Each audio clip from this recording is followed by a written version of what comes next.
वो कुछ देर तो उड़ता जाता है, लेकिन उसको कहीं भी बैठने का स्थान आसपास नजर नहीं आता है। अंत में वो सब जगह देखता है कि जहाँ भी बैठूंगा वहीं डूब मरूंगा।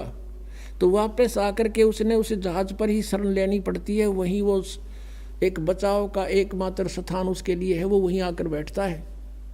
उधर से जहाज वाले अपना दिशा सूचक अपनी दिशा को चेक कर लेते हैं, कौवा इस दिशा में गया है, हम इस दिशा से आए थे, तो अब हम ठीक चल रहे हैं या नहीं। तो कहने का भाव ये है पुण्यात्माओं, आप जी को परमात्मा के सामर्थ्य का जो पता चलेगा, कबीर इज गॉड, आपकी स्थिति ऐसी हो जाएगी जैसे काग जहाज का अब सूझे और नठोर, सब जहाँ भी बैठे वहीं डूब कर मरे। यानी और संत नहीं और भगवान नहीं और कहीं पर भी ये ज्ञान नहीं, तो फिर आपकी ये स्थिति हो जाएगी कि और कितने ठिकाना नहीं। और इसके लिए प्रयत्न किया जा रहा पुण्यात्माओं कि हम अपने परमात्मा को पहचान लें। परमेश्वर कहते हैं, मैं रोवत हूँ सृष्टि को, ये सृष्टि रोवे मोहे, और कह कबीर हमारे वियोग को, और समझ नहीं सकता कोई, ये तो मुझे खोज रहे हैं भगवान सर्वशक्तिमान सुखदायक सब दुखों का दूर करने वाला। और मैं कहता हूँ मैं भगवान हूँ, लेकिन ये मुझे पहचानते नहीं, के नहीं, कबीर किसने भगवान बना दिया। और जिन तुम भगवान मानो थे वो कहाँ से प्रमाणित थे। हम कहते थे पुराणों में ऐसा लिखा है, आप पुराणों ने बता दिया इनकी स्थिति के ब्यों थे इन भगवानों का। तो अब आपके परमात्मा पहचान आओगा। पुण्यात्माओं, अब ये जो समय आपको मिला है भगवान की भक्ति और ये ज्ञान सुनने का, अब देखो परमात्मा ने आपके लिए कितनी सुविधा प्राप्त करवाई है हम दासों से। तुम कितने कृपा पात्र हो उस परम पिता कबीर भगवान की, कितनी प्यारी आत्मा हो तुम, उन श्रेष्ठ आत्माओं में से हो जिनको वो खोजता फिर रहा है। सर्दी का मौसम है, रजाई आपके पास है, और ये दास परमात्मा की महिमा की बौछार आप पर कर रहा है। अब इसमें लटके ना लियो या ख्यास राखियो, नहीं तो भगवान रुष्ट गणा हो जाएगा। देख इतनी दूर आए और ये अमृत ज्ञान की तो खोजे तो नहीं पावे, और तुम लटके ले जाओ, तो वो तो फिर एपिसोड गया ना, जितना आप झटके ले गए उसमें तो खो दिया सारा काम। तो परमात्मा पाने के लिए तो महापुरुषों ने अपने शरीर को सुखा दिया तपस्या कर करके, और हृदय में जिनका चोट लगी तो कैसे लगी, लागी का मार्ग और है लगे चोट काल जा करके, लागी का मार्ग और है लगे चोट काल जा करके, लगे चोट काल जा करके, लगे चोट काल जा करके,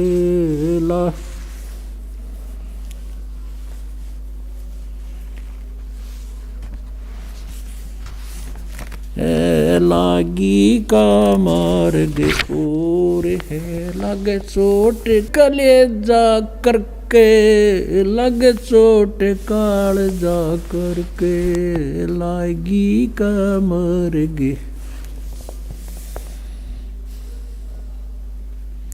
कहते हैं जब आपके लगन लगेगी मालिक की, कलेजे में कसक हो जाएगी, एक न्यारी कसक उठेगी। परमात्मा कहते हैं जब आपका या लगन लगेगी भगवान की, कहते हैं कबीर वैद बुलाइया और पकड़ के देखी बा, और वैद न वेदन जान ही मेरा कर कलेजे बा।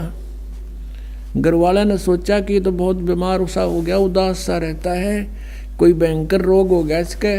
वैद बुलाया, नाड़ी पकड़ के देखी, वैद्य ने बोला नाड़ी ठीक है, अस्वस्थ नहीं है ये, और फिर भी यू कैसे ऐसे खोया खोया क्यों रहता है। परमात्मा कहते हैं कबीर वैद्य बुलाइया पकड़ के देखी बाँ और वेदना वेदन जान ही मेरा करक कलेजे माँ। बन बीच भरतरी भूप ने एक मारा ताण निशाना। बन बीच भरतरी भूप ने एक मारा ताण निशाना।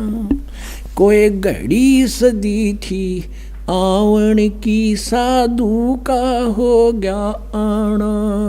कोई घड़ी सदी थी आवन की साधु का हो गया आना। कोई मुआ मृग जवा दियो न तार धरो न बाणा। कोई मुआ मृग जवा दियो न तार धरो न बाणा। वो जिंदा कर दिया डोर था शिष बण्या परीक्षा करके। शिष बण्या परीक्षा करके। शिष बण्या परीक्षा करके लागी का मार्ग। और है लग चोट काल जा करके। लग चोट काल जा करके। लग चोट काल जा करके। गोपी चंद योगी हो गए जिन ले लिया भगमा बाणा।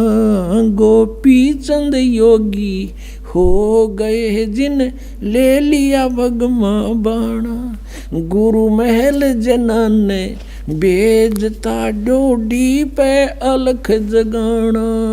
गुरु महल जना ने भेज तेरे जो डोडी पे अलख जगाना। व्यंजन 3600 छोड़ के भिक्षा का भोजन खाना।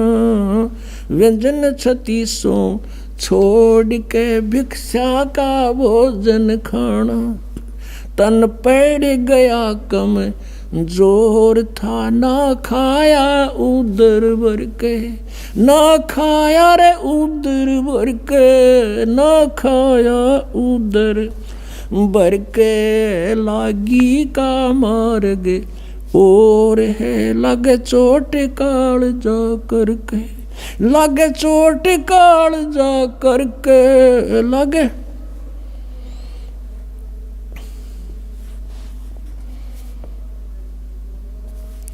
लग चोट काल जा करके।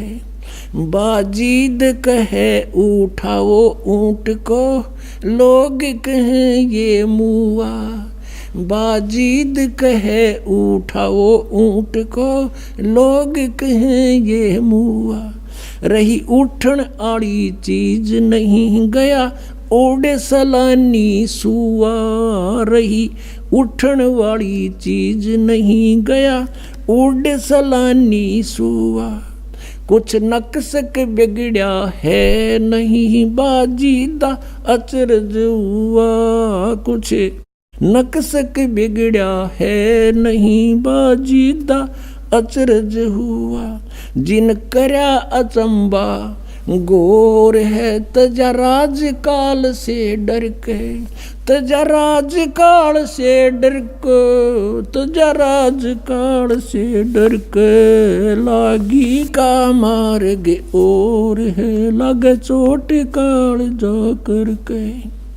सुल्तानी मगन बैराग में जिन तज दिया बलख बुखारा। सुल्तानी मगन बैराग में जिन तज दिया बलख बुखारा। कदे पालकियों में चाल तेरे अज ठालिया गुदड़ बारा। कदे पालकियों में चाल तेरे अज ठालिया गुदड़ बारा। सब संगी छोड़ी रोवती रोवे था कुण बासारा। सब संगी छोड़ी रोवती रे रोवे था कुण बासारा। शोर मचारण वास में ना देखा पीछा फिर के। ना देखा पीछा फिर के। ना देखा रे पीछा लागी का मार्ग और है, लगे चोट काल जा करके। लागी का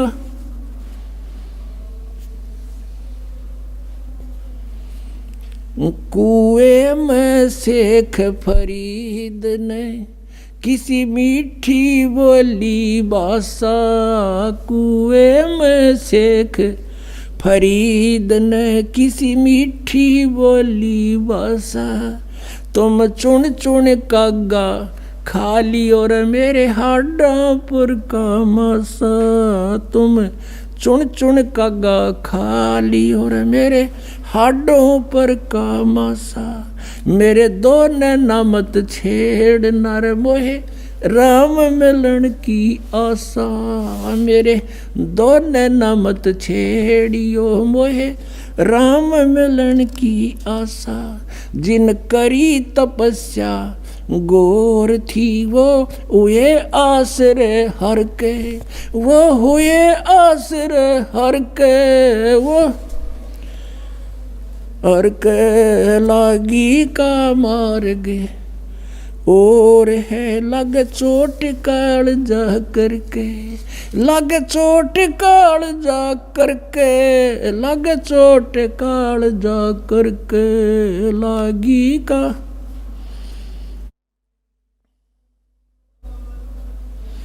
पीपा दरिया में कूद गए रजिन कैसी करी डिठाई। पीपा दरिया में कूद गए रजिन कैसी करी डिठाई। वो नर पाड़ा जीत गए जिन सिर धड़की बाजी लाई। वो नर पाड़ा जीत गए जिन सिर धड़की बाजी लाई।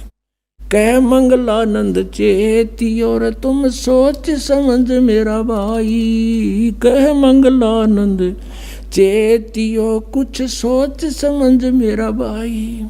बिन चेते यू झूठा सोर है कुछ जाइयो सुकर्म करके।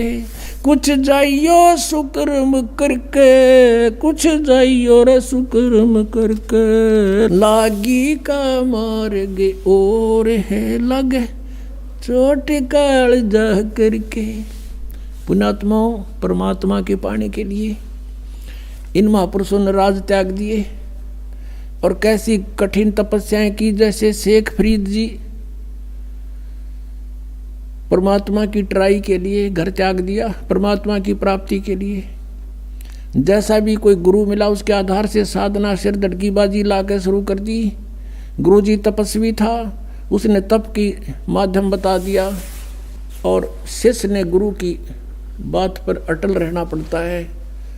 लेकिन वो नकली गुरु थे, लेकिन चेले असली थे। उन चेलों ने गुरुजी के बताए हुए मार्ग से 12 वर्ष तक कहते कुएं में उल्टा लटक गए, ऊपर न पैर बांध के सिर नीचे न करके 12 वर्ष तपस्या की। और 12 वर्ष में 50 किलो अन्न खाया था। 50 किलो 12 वर्ष में। अपनात्माओं, एक आदमी का आहार पहले तो 1 किलो था डेली का, एक समय का। और उस समय 12 वर्ष को 312 को 365 से गुणा करो और उधर से इनके ग्राम बना लो 50 किलो के। कितने बड़े कई ग्राम डेली का उसको इससे माया है। और जिस कारण से इसलिए अनाहार कम करता था कि मैं भक्ति में आलस ना बन जा, जीर्ण शीर्ण शरीर हो गया और अंत में अस्थि पंजर शेष रह गया। कौव्या ने सोचा यो कोई आदमी मर गया फांसी खा के, और वो उसकी आंख निकालने के लिए आगे।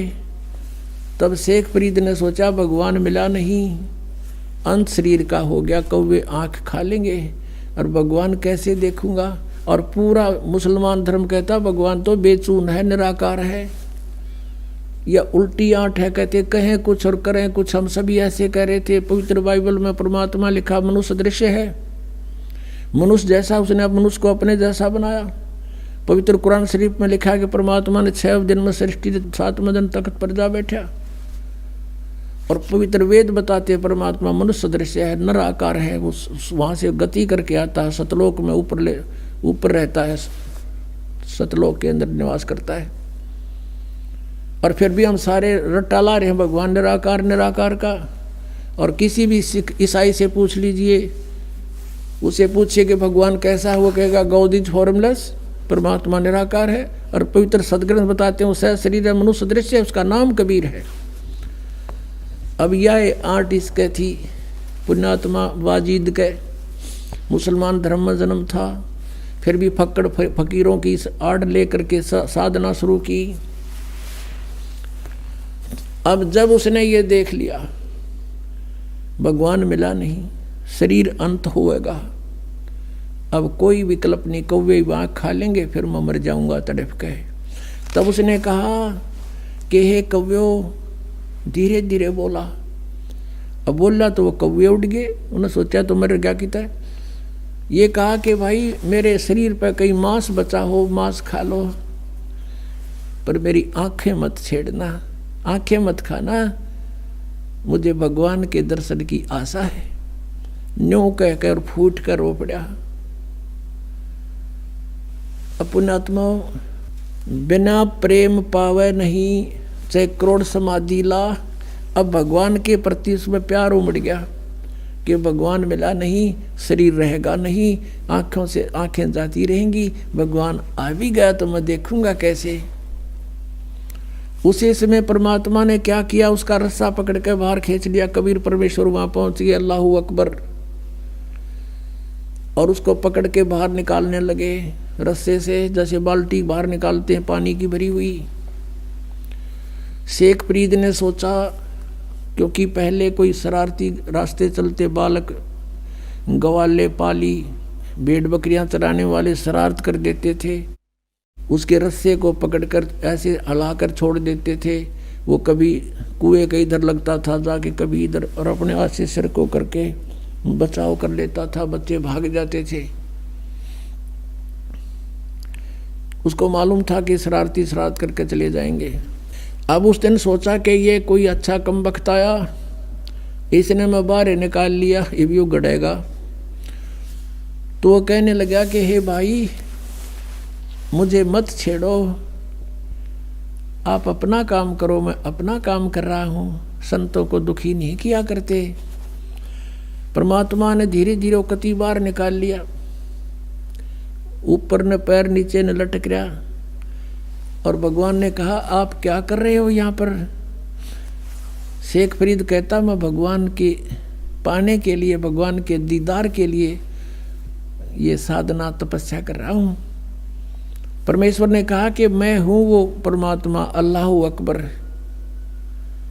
वो कहता है कि मजाक मत कर। शेख फरीद कहता मजाक मत कर, तू भगवान नहीं हो सकता, भगवान तो निराकार है, बेचून है, वो दिखाई थोड़ा ही देता है, वो तो निराकार है। परमात्मा बोले महात्मा ये भगत आप किस लिए ये प्रयत्न कर रहे हो। अब कह रहे थे आप कि मैं अल्लाह के दीदार के लिए, दर्शन के लिए साधना कर रहा हूँ, उधर से तू कह रहा है कि भगवान निराकार है। तुम्हारी थ्योरी कुछ और प्रैक्टिकल कुछ। अरे भले आदमी जब वो निराकार है फिर क्यों डले ढो रहा है, वो देखेगा क्यों कर उसने, तू कैसे देखेगा। अब एक देसी भाषा में यह कहावत है हरियाणा में कि गाम का और ज्ञान का चमका ऐसा लग गया करे। अब किसी को गर्मी खेतों में काम करते समय कहा करते हैं तुझे घाम मार गया, यानी गर्मी के कारण तू अस्वस्थ हो गया, उसको घाम मारना कहते हैं। कहते हैं उस एक चमका से में घाम मार जाता है। तो घाम का और ज्ञान का कहते चमका सा है, उसे बुद्धि सेट होनी थी, एकदम सुक्रिय सीधे हो गए सारे। अब वो सोचता है अरे सचमुच एक तरफ तो हम कह रहे भगवान निराकार, और फिर उसने देखने के लिए डले डो रहे हैं, कठिन तपस्याएं कर रहे हैं। तब उसने सोचा कि यो भगवान तो ना होगा, लेकिन भगवान का बाखबर अवश्य है। नो के नो पैर पकड़ दिए पीछे, लटके लटके, हे महात्मा आपने मेरी आंखें खोल दी, सचमुच हम परमात्मा है कैसा। और परमात्मा कहते मैं कहने लग रहा मैं रहा भगवान, मैं हूँ परमात्मा। अब फिर बिना जिस चीज के अंतर्यामी थे उसको बाहर निकाला। परमात्मा बोले भाई दे ही गेला के दुश्मनी है तुम्हारी, इस शरीर को क्यों नष्ट कर रहा है, बहुत अनमोल है। फल आहार कर, प्रथम अंजल संयम राखै, योग युगत सब सतगुरु वाखै। इतना नहीं खाना चाहिए, दड़ी पक्का खा लिया गड़ाई टूटे जा नींद आ जा, भक्ति हो नहीं। इतना कम भी नहीं खाना चाहिए कि आंत भी सीधी ना हो। अंजल संयम राखै, योग युगत सब सतगुरु भाखै। फिर उसको बताया, परमात्मा को पता था ये तीनों तो मानने को नहीं, मैं भगवान हूँ। फिर उनको बताया कि देखो, परमात्मा के घर जाने के लिए आपको भक्ति युक्त होना पड़ेगा। आप वहाँ से भक्ति युक्त थे, उस उतने ही चार्ज हो जाओगे तब वापस जा सकोगे जितना भक्ति धन तुम यहाँ लेकर आए थे। उसके लिए मैं विधि बताऊंगा, आप साधना कीजिए, आपका मोक्ष हो जाएगा। शेख फरीद ने वैसा ही किया, तब उसका कल्याण हुआ। तो पुण्यात्माओं, परमात्मा क्या कहते हैं,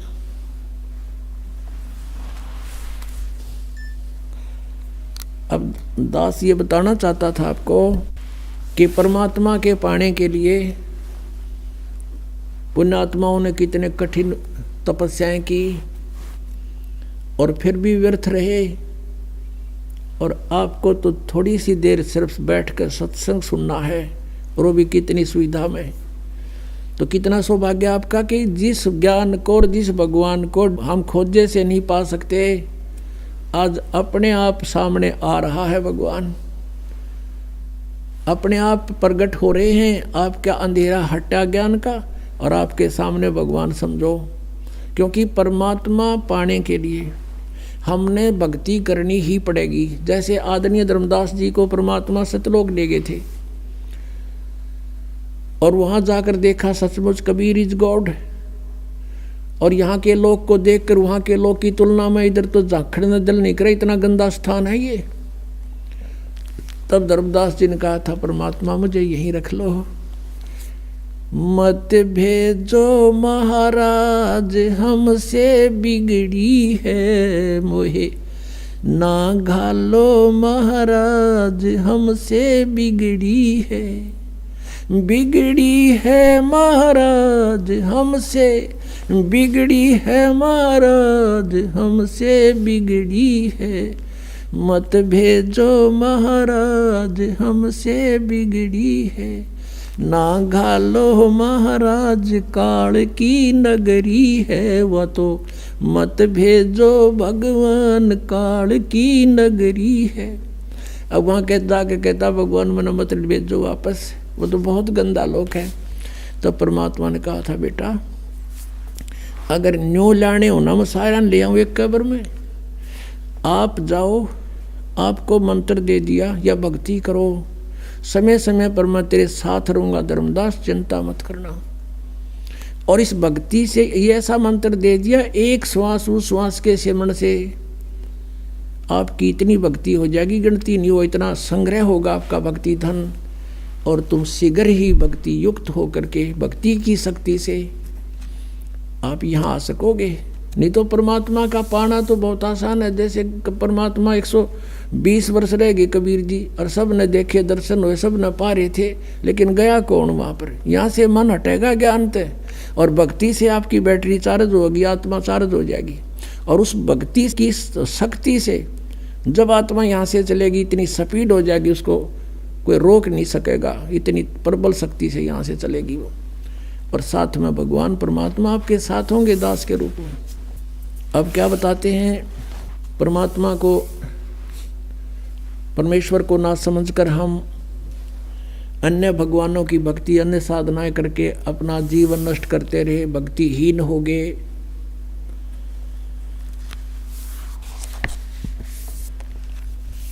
अब क्या बताते हैं, जिनको भगवान मिले, आदरणीय गरीबदास साहिब जी उनमें से एक वो पुण्य आत्मा है, महान आत्मा है, जिनको भगवान मिलते हैं, जिनको भगवान मिले थे, उन्होंने क्या बताया है परमात्मा से प्राप्त ज्ञान को।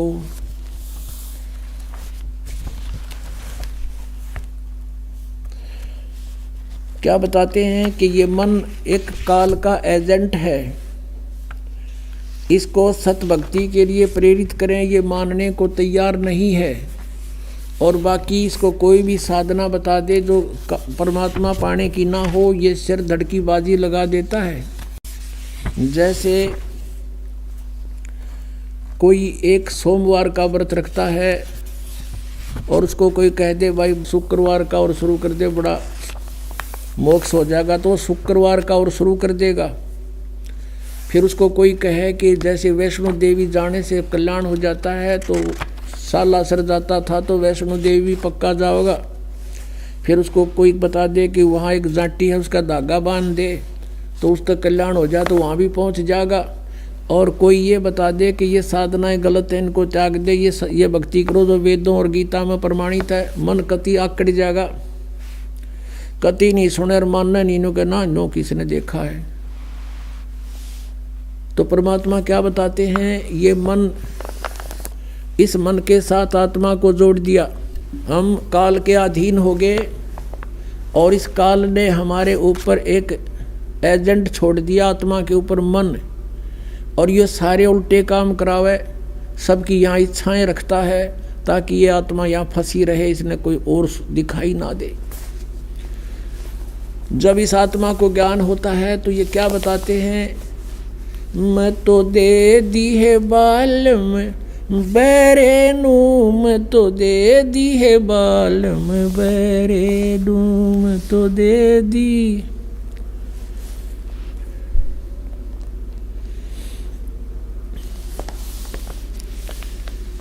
मैं तो दे दी है बाल में बैरे नू, मैं तो दे दी है बाल में बैरे नू, मैं तो दे दी।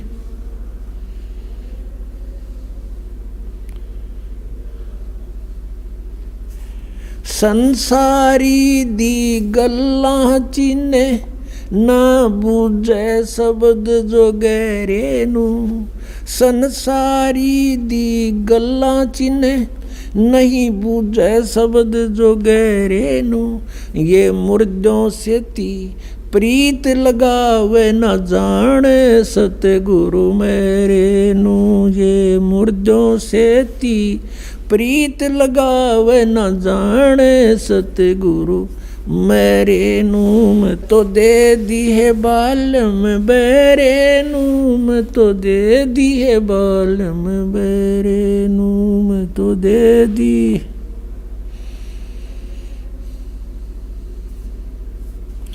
श्वेत छतर सिर मुकुट बिराजे देखत ना उस चेहरे नू, श्वेत छतर सिर मुकुट विराजे देखत ना उस चेहरे नू, ये ऊंची थलियां खेती बोवे भूल रहे निज डेरे नू, ऊंची थलियां खेती बोवे ये भूल गए निज डेरे नू, मैं तो दे दी है बाल में बैरे नू, मैं तो दे दी है बाल में बैरे नू, ये संसार समझदा नाही कहंदा श्याम दोपहरे नू, ये संसार समझदा नाही कहंदा श्याम दोपहरे नू, गरीब दास ये वक्त जाते है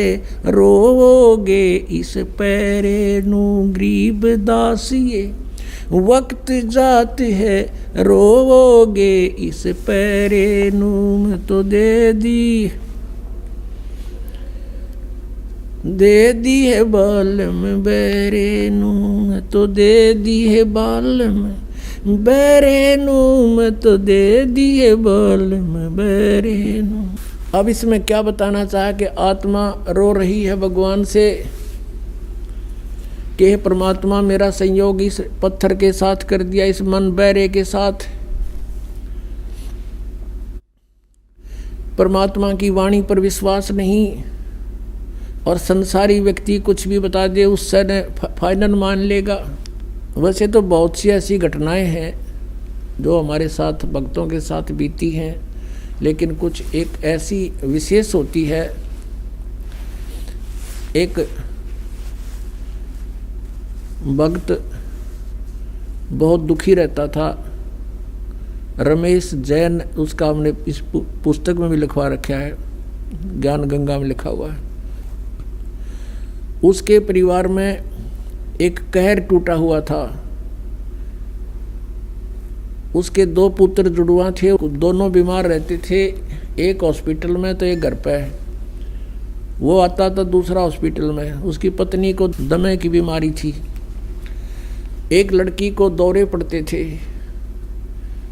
उसको पता लगा, किसी भक्त ने बताया कि आप दीक्षा ले लो, स्वस्थ हो जाओगे। उन्होंने, परमात्मा ने दया करी, उन्होंने उपदेश ले लिया पूरे परिवार ने और सब ठीक हो गया। 4-5 महीने बिल्कुल कोई तकलीफ नहीं रही। फिर क्या हुआ, ये गुग्गा की पूजा का दिन आ गया। गुग्गा की वो नवमी पूजा करें। उधर से उसकी कोई पड़ोसन, उसकी सहेली आ गई। उसने कहा, उसकी लड़की का नाम था, उस रमेश जैन की पत्नी का नाम है कमलेश। वह बोली, है कमलेश, तने गुग्गा की पूजा ना करी आज। ने बोली, ना बेबे, हमने गुरु बना लिया और गुरु जी ने मना कर रखी है, हम पूजा ना करें। वह कहने लगी है, ने कहे जा करें गुरुआ की सारी ना मान्या करें, हम भी ले रहे हरा स्वामी तो नाम है, हम तो सारे काम करा करें। और उसने बता दिया कि एक ना ऐसे ऐसे उसने ये पूजा ना करी थी देवताओं की, उसका एक का बेटा था वो मर गया, अब रो टक्कर मार के। अब वो आखिर में डरा के छोड़ी और उसने वो जंतर मंत्र कर दिया गुग्गा वाला। वह पूज दिया गुग्गा पूज दिया। तो अगले दिन वो बच्चे दोनों हॉस्पिटल में छोरी के दौरे पड़े और उसने सांस नहीं आवा, दमा हो गया। नो कानो एजिटिस तिथि होगी। अब वह डरती, बताओ कोई ना मैंने गलती की कर दी कि भगत छो गुस्सा होगा, भाई इतने नाश कर दिया, सारी बड़ी बनाई कहानी का। वो पूछा क्या बात होगी, पता ना, हम तो उसे फेर हो गए। वो भक्त आया उस भगत के पास जिसने संपर्क जोड़ा था दास से, भगवान से, जिसका परमात्मा का नाम दिया था दास ने उसको। उस भक्त ने के पास गया, वो उसके पड़ोस में रहता था। उसने कहा, भाई महाराज फिर उसा हाल हो गया। वो रमेश बोला, भगत बोला, भाई ऐसे तो नहीं हो सकता। उसने हमारे से संपर्क किया कि बताऊंगा तुझे। उसने हमसे बात की, मिला, मैंने बताया भाई उसने कोई गलती करी होगी अवश्य। वो गया उनके घर पे, वह कोई नियम भंग किया है उसने। परमात्मा कहते हैं, जब लग अंसा हमरी आना और काल लगे नहीं तेरा बाना। परमात्मा की मर्यादा वचन को ऐसा समझ लेना पुण्यात्मा, जैसे लक्ष्मण रेखा थी। सीता ने जरा सी लागी न सोची थी कि बिगड़ा है, साधु खड़ा है, ला दे आऊँ आटा, ईब दे देती हूँ, अभी आ जाते हूँ, आ जाव है वह रेखा पार करें पाछे। तो पुण्यात्माओं, वो कोई पागल नहीं थे जो कह के गए थे सीता इस बार मत जाइए।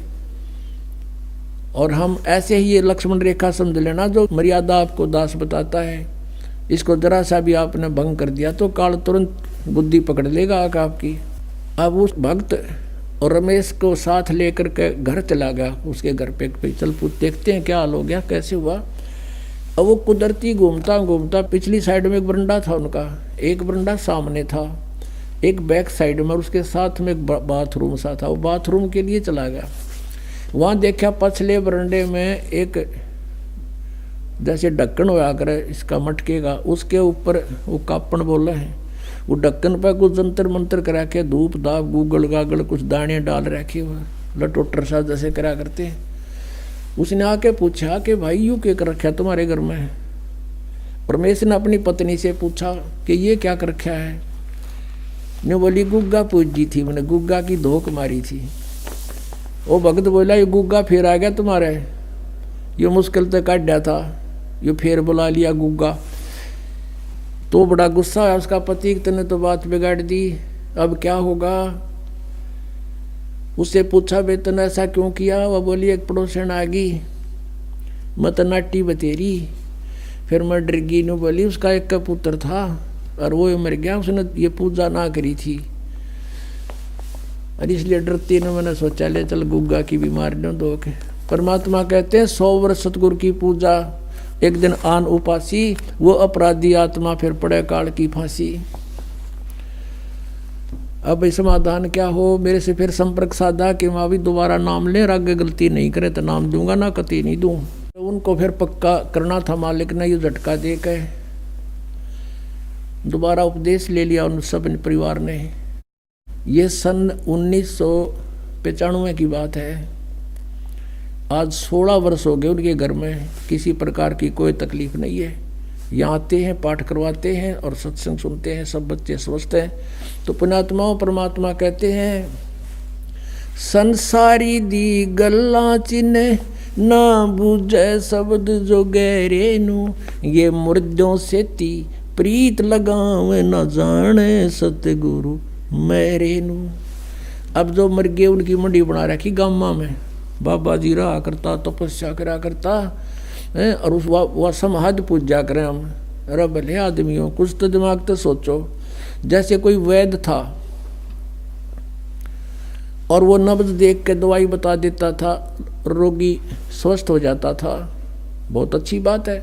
उसकी मृत्यु के बाद उसकी समाधि बना दे, जहाँ उसको अंतिम संस्कार करते हैं, या उसके ऊपर एक यादगार बनाकर उसकी मूर्ति स्थापित कर दे, और फिर कोई उसने पूजन जावे वैद्य ने, क्या वो रोग काट देगा? क्या वो दवाई बता देगा? नब्ज देख लेगा आपकी? नहीं देख सकता। तो जैसा वो वैद्य था, ऐसा ही वैद्य वर्तमान का खोजना पड़ेगा, जो जाते नब्ज देख कर दवाई बतावे। तो परमात्मा यही कहा करते, तुम इन मुर्दों की पूजा करते हो, तुम मुझे जिंदे न पूजो, मैं सारी बात बताऊं, विधि बताऊं तुम्हारी, और मोक्ष करूं। फिर क्या बताते हैं, श्वेत छतर सिर मुकुट विराजे, देखत ना उस चेहरे नू। सतलोक के अंदर परमात्मा एक बहुत बड़े विशाल गुम्बज के अंदर विराजमान है, उसके बीच में बैठे हैं तख्त पर, और सिर पर सफ़ेद सुंदर मुकुट है मालिक का। कहते श्वेत छतर सिर, ऊपर छतर है जैसे ये आप देख रहे हो, ये तो एक बनावटी है, वो ऑटोमेटिक परमात्मा का बहुत बड़ा विशाल छत्र है सफ़ेद। श्वेत छतर सिर मुकुट विराजे, देखत ना उस चेहरे नू। कहते उस भगवान के दर्शन नहीं करते, और ऊंची थड़ियाँ खेती बोए ये भूल गए नज डरे नू। अब जैसे हम आन उपासना करते हैं, वो तो ऐसी साधना है जैसे किसान ऊंची थलियों पर, ऊंचे टीलों पर बीज बोकर खेती बो रखी हो उसने, और कभी वर्षा हो जाए तो 2 दाने हो सकते हैं, ना तो कुछ नहीं हो उसमें। और डहर वो होती है समतल जमीन उपजाऊ, उसको डहर बोलते हैं। झील होती है वो, झील का मतलब वहाँ पानी स्टैंड नहीं खड़ा नहीं रहता, यानी ऊपर का वर्षा हुआ पानी भी उसमें आकर के सिंचाई का काम करता था। पहले पुराने समय की वाणी है ये।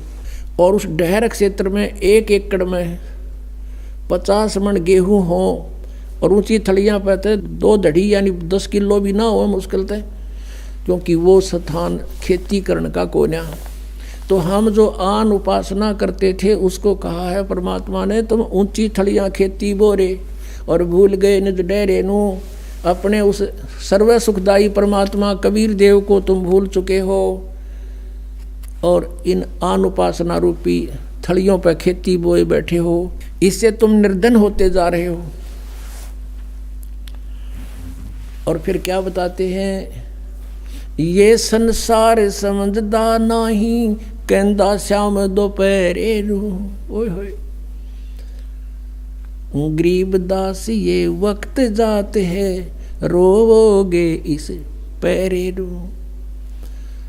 ये संसार समझदा नहीं, और कहंदा श्याम दोपहरे नू। यहाँ पर इतना कष्ट है प्राणी को पुण्यात्माओं, हम इसके आदी बन गए इस दुख के। और जब आपको सुख का जरा सा भी आभास हो जाएगा, फिर देखना। परमात्मा कहते हैं, सतलोक की तुलना में तुम ऐसे पड़े हो, इस काल ने आपको भांग प्या रखी है। कबीर ये माया अटपटी सब गट आन अड़ी, और किस किस ने समझाऊं, या कुआ भांग पड़ी। तो जैसे किसी ने शराब पी रखी हो, या भांग पी रखी हो, नशा कर रखा हो, और जून के महीने में हरियाणा, पंजाब, राजस्थान, उत्तर प्रदेश में, और बाहर पड़ा हो सड़क पे रेत में, और उसको कोई ये कहे कि भाई देख पसीना पसीना हो रहा, और तेरी के बुरी हालत हुई पड़ी है, कितना कष्ट है, ऊपर से धूप है, तू प्यासा मर रहा है, चल तुझे उठाकर छाया में ले चलता हूँ। वो शराबी क्या कहते हैं, जोड़ दे मौज हो रही है। अब हम आज इस स्थिति में हैं। परमात्मा कहते हैं ये संसार समझदा ना ही कहंदा शाम दोपहरे नू। वो कहता ठंड शीलक है, कोई दिक्कत नहीं, कोई गर्मी नहीं लग रही मुझे। अब जैसे रिश्तेदार कोर्ट में मिलते हैं, कचहरिया में, और एक दूसरे हैंड शेक करते हैं, हाथ मिलाते हैं और क्या कहते हैं, क्या हाल है, अग मौज हो रही है। मौज कर कोर्ट में कौन सा काम, दोनों दुखी जा रहे का मौज हो रही है। हम सिर्फ मौज कहना सीख रखे हैं, मौज का बेरा को ना। मेडिकल में जाते हैं, कोई बच्चा बीमार हो गया, हॉस्पिटल में रिश्तेदार मिलने जाते हैं और पहले तो हाथ मिलाते हैं और ठीक ठाक मौज हो रही है। और बच्चे का क्या हाल है, मरण हो रहा है, फिर मौज टट्टू होगी। बता, हम इसे कहते हैं ये संसार समझदा ना ही कहंदा शाम दोपहरे नू। आग लगी पड़ी नु का मौज हो रही है। इस गंदे लोक में मौज का भी कोई स्थान है। और कहते हैं परमात्मा, गरीब दास ये वक्त जाते है, रोवोगे इस पैरे नू।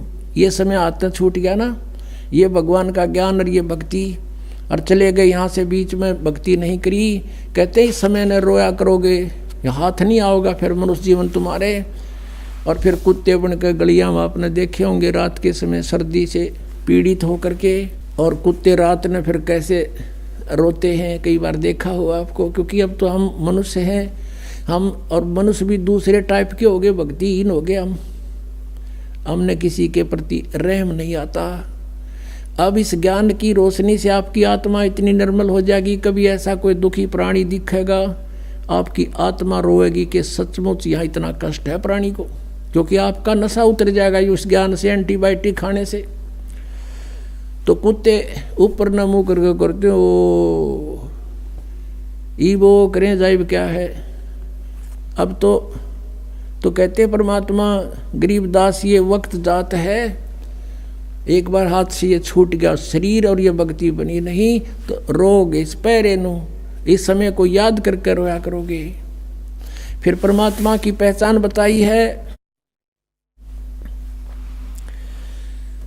मैं तो दे दी है बाल मैयाणे नू, मैं तो दे दी है बाल मैयाणे नू, मैं तो दे दी याणे नू, मैं तो दे दी है बाल मैयाणे नू। गीता और भागवत पढ़े ना बूझे शब्द ठिकाने नू। गीता और भागवत पढ़े ना बूझे शब्द ठिकाने नू। मन मथुरा दिल द्वारका नगरी, तू क्या करे बरसाने नू। अब क्या बताते हैं, श्रीमद् भगवद गीता पढ़े और हरे राम हरे कृष्ण, श्री राधे राधे राधे श्याम मिला दे, ओम नमः शिवाय, ये गीता में कई मंत्र हैं। कहते हैं गीता और भागवत पढ़े ना बूझे शब्द ठिकाने नू। 7 दिन की भागवत की कथा सुने जा, कहेगा पता नहीं मोक्ष मार्ग क्या है, क्या उस कृष्ण जी की उन लीलाओं को पढ़ लेने से मोक्ष हो जाएगा। गीता के अंदर जो मंत्र लिखा उसका एक भी जाप नहीं करते, अन्य तुम जाप करते हो, पढ़ते हो गीता को। गीता और भागवत पढ़े नहीं बूझे शब्द ठिकाने नू। शब्द ठिकाने नू यानी उस निज मंत्र की तरफ को ध्यान नहीं देता कि कौन से मंत्र से मोक्ष होगा। जब फुरमान धनी का आवे, को रखे घर जाने नू। ओहो, कितनी गहरी बात कही है आदरणीय गरीबदास साहिब जी, जो परमात्मा से परिचित हुए थे और भगवान उनको सतलोक ले जाकर वापस छोड़ा था आदरणीय गरीबदास जी को। अब वो बता रहे हैं भगवान का आंखों देखा हाल। जब फुरमान धनी का आवे, को रखे घर जाने नू। जा सतगुरु का शरणा लीजे, जो मेटे जम तल बाणे नू। मैं तो दे दी है बाल मैयाणे नू, मैं तो दे दी है बाल मैयाणे नू, मैं तो दे दी है बाल याणे नू। याना माने अनजान। अब क्या बताते हैं, जब फुरमान धनी का आवे, जब आपका समय पूरा हो गया, आपका जीवन समाप्त हो गया, फिर आएगा आदेश ऊपर से कि उठाओ इसको, यहाँ से ले चलो, निकाल लो शरीर से। कहते फिर कौन रोके घर जाने नू। और फिर क्या बताते हैं, जा सतगुरु का शरणा लीजे जो मेटे जमतल बने नू, कि उस सतगुरु की शरण में आ जाओ जो उस काल के दूतों को कह दे भाग जा तू यहाँ से। हमने इसकी आयु को एक्सटेंड कर दिया। जम जो राजा से डरे ये मिटे कर्म के लेख, अदली असल कबीर हैं ये कुल के सतगुरु एक। काल डरे करतार से जय जय जय जगदीश, ये जोरा जोड़ी झाड़ता पगर्द डारे शीश।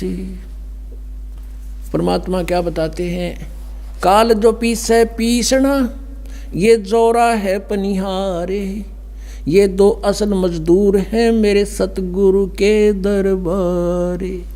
अब आदरणीय गरीबदास साहिब जी परमात्मा के सामर्थ्य से परिचित हुए तो उन्होंने कहा है कि ये काल तपी से पीसना, ये 21 ब्रह्मांड का स्वामी ब्रह्म कबीर परमात्मा का नौकर है समझो। और जोरा है पनिहार या मौत, कहते हैं ये तो परमात्मा का पानी भरती है, नौकरानी है उसकी।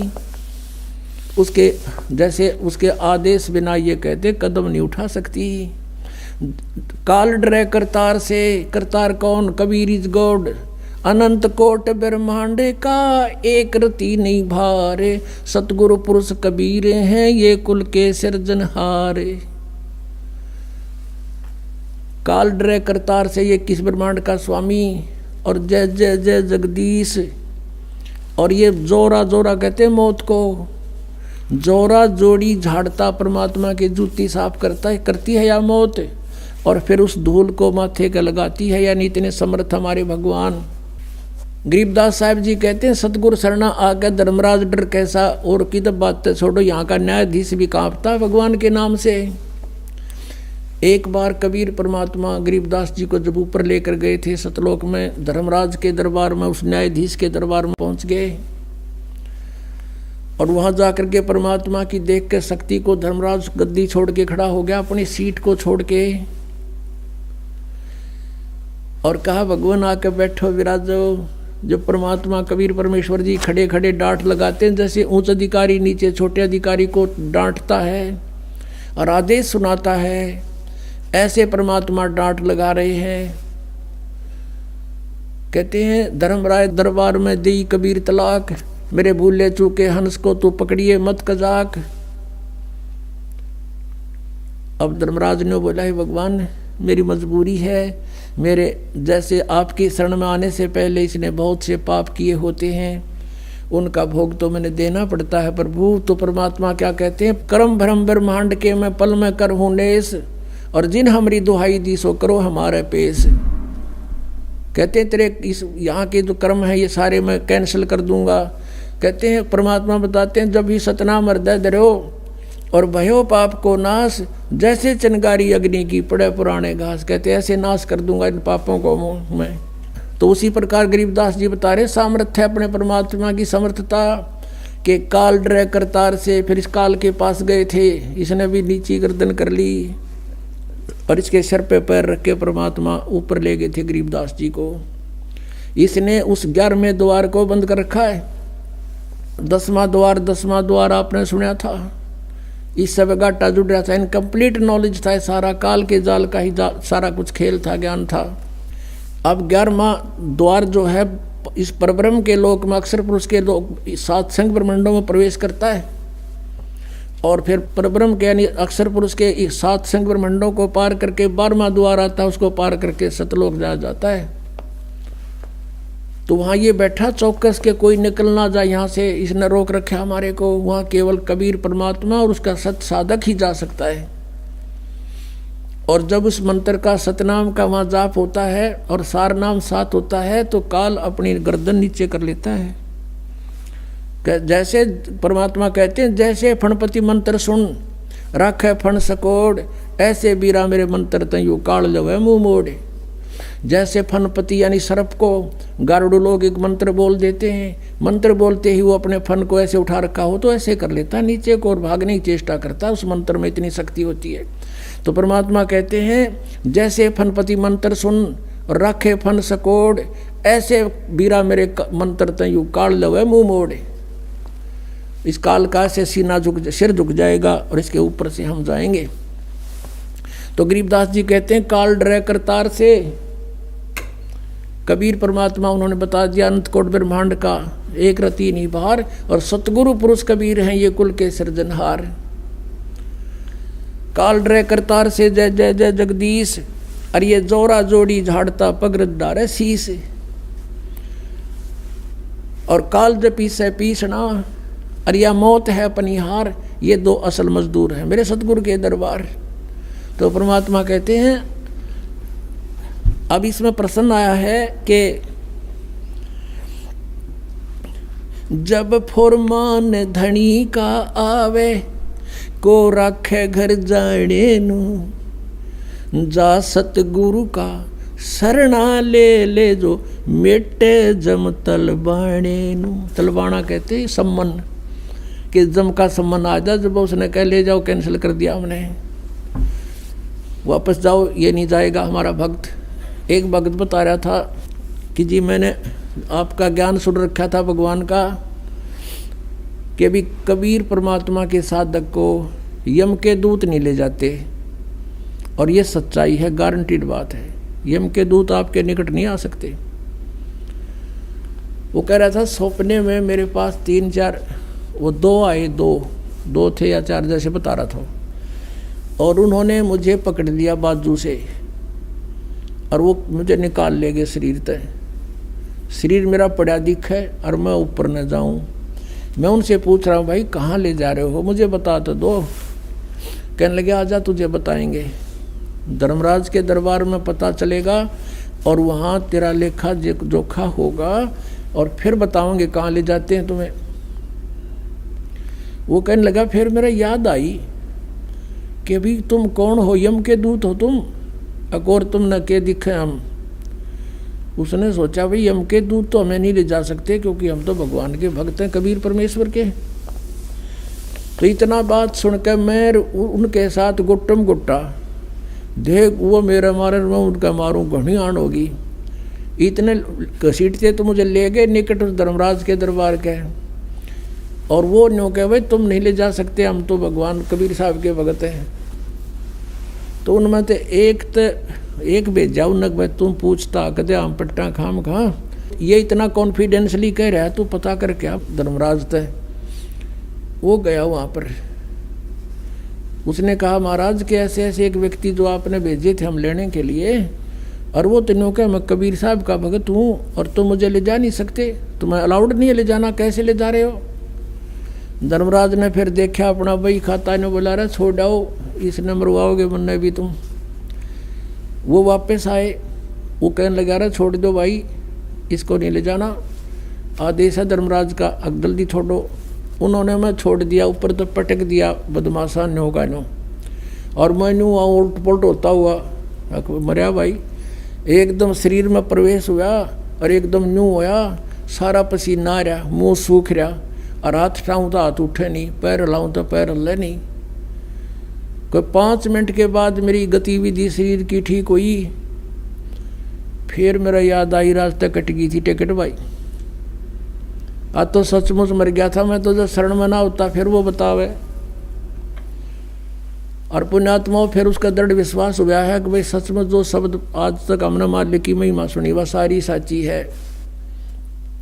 तो यहाँ क्या कहते हैं, जब फुरमान धनी का आवे, को रखे घर जाने नू। कहते कौन रोके उसमें, जब धनी का फरमान आओगा यहाँ के मालिक का।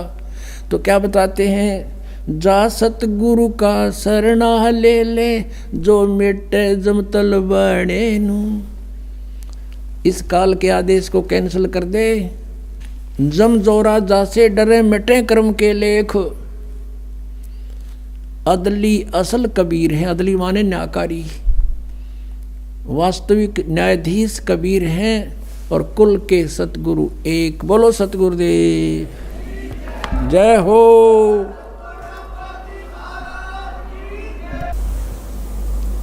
परमपिता परमात्मा पूर्ण ब्रह्म सर्व सृष्टि रचनहार कुल मालिक कबीर परमेश्वर जी, ये हमारे परम पिता हैं, ये सारी सृष्टि के रचने वाले हैं। ये वही परमात्मा हैं जिनका वेदों और गीता में एक विशेष प्रकरण है कि परम अक्षर ब्रह्म परमात्मा, परम अक्षर ब्रह्म जो शक्ति है वही पाप नाशक है, वही हमारा जनक है, वही हमारे काल के बंधनों का नाश कर सकता है। उसी परमात्मा की भक्ति करनी चाहिए। पुणात्मा, उस परमेश्वर ने स्वयं आकर के हमें ज्ञान दिया है कि तुम यहाँ के वासी नहीं हो, आपका यहाँ ठौर ठिकाना नहीं है। और जिन पुण्यात्माओं को परमात्मा आकर के मिले, उनको समझाया, उन्होंने परमात्मा को पहचाना, फिर उन महापुरुषों ने भी परमात्मा द्वारा प्राप्त उस ज्ञान का ढोल पीटा कि कबीर इज गॉड। हम सुल्तानी नानक तारे दादू को उपदेश दिया, जात जुलाहा भेद न पाया, काशी माहे कबीर हुआ।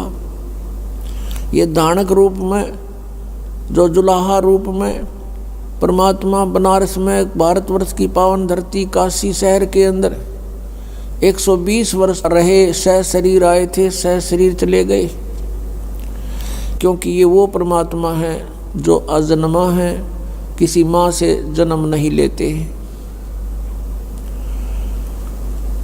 उस परमेश्वर ने हम सबकी रचना की है और जिन महापुरुषों को वो मिले उन्होंने उस परमेश्वर की महिमा बताई है। अनंत कोट ब्रह्मांड का एक रति नहीं भारे, सतगुरु पुरुष कबीर हैं ये कुल के सिरजनहार। पुण्यात्मा, मनुष्य जीवन बार बार प्राप्त नहीं होता और मनुष्य जीवन पाकर जो नहीं रटे हरि नाम, जैसे कुआ जल बिना फिर बनवाया क्या काम। परमात्मा ने आके हमें चेताया है कि तुम इस मनुष्य जीवन को इस काल प्रेरणा से केवल यहाँ इस सांसारिक भौतिक सुखों को संग्रह करने पर ही व्यर्थ कर जाते हो और जिस संपत्ति को सारा जीवन जोड़ते हो, इकट्ठा करते हो, कोठियाँ बनाते हो, बैंक बैलेंस बनाते हो, ये तुम्हारा नहीं है, तुम्हारे साथ इस काल ने धोखा कर रखा है। पहले तो हमें यही समझ में नहीं आई कि ये काल कौन है। फिर परमात्मा ने जो सृष्टि रचना सुनाई तो वो हमारी बुद्धि में प्रवेश नहीं हुई, वो हमारे गले नहीं उतरी, क्योंकि हमने वो लोक वेद सुन रखा था। तो अभी तक ये समस्या हमारे सामने रही कि हम परमात्मा को परमात्मा स्वीकार नहीं किया और जो ईश नहीं थे, जो भगवान नहीं थे, हमने उनको भगवान मान लिया। आप जी ने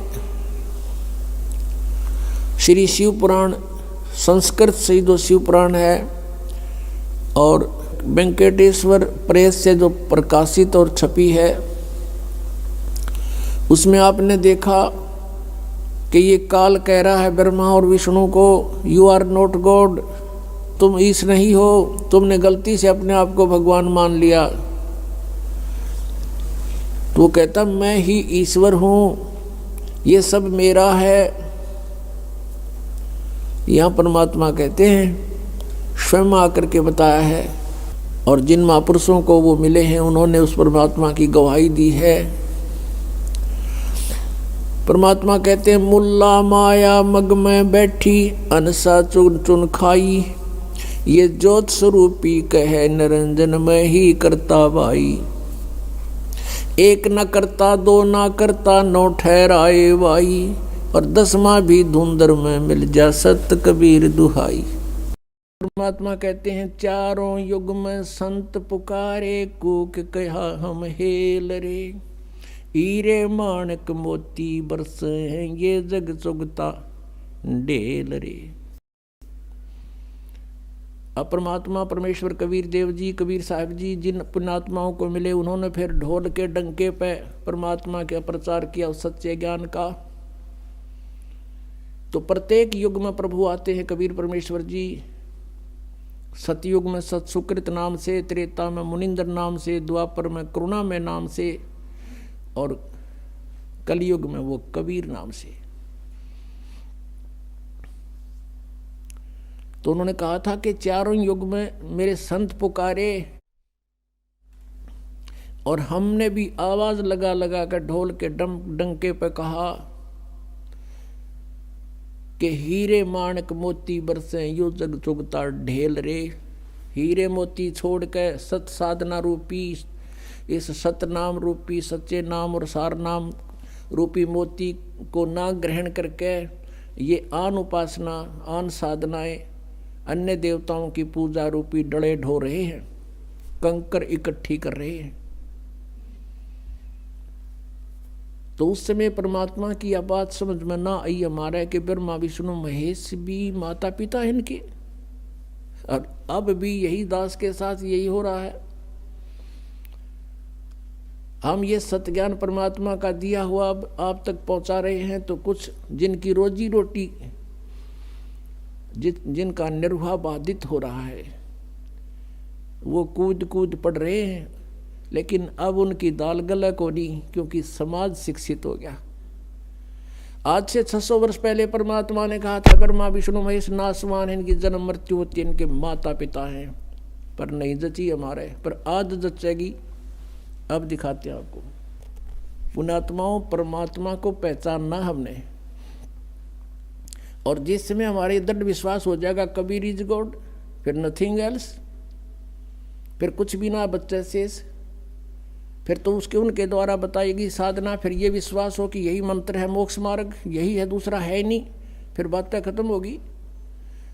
अब ये 36, ये पता नहीं 360 गुरु, 360 मंत्र बना रखे इन्होंने। ये मनमाना आचरण है जो सदग्रंथों में प्रमाण नहीं है।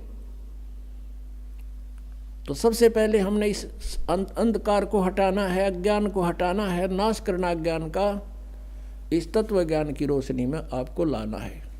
अब देखिएगा 600 वर्ष पहले परमात्मा ने अपनी सच्चिदानंद घन ब्रह्म की वाणी में, कबीर वाणी में, कबीर सागर में, जो आदरणीय धर्मदास साहिब जी ने लिपिबद्ध किया है, उसमें जो का तो लिखा है, पढ़िए स्वयं। ये देखिएगा कबीर सागर संपूर्ण 11 भाग, खेमराज श्री कृष्ण दास बम्बई से प्रकाशित है। ये पुराना प्रकाशन है, बहुत पुराना।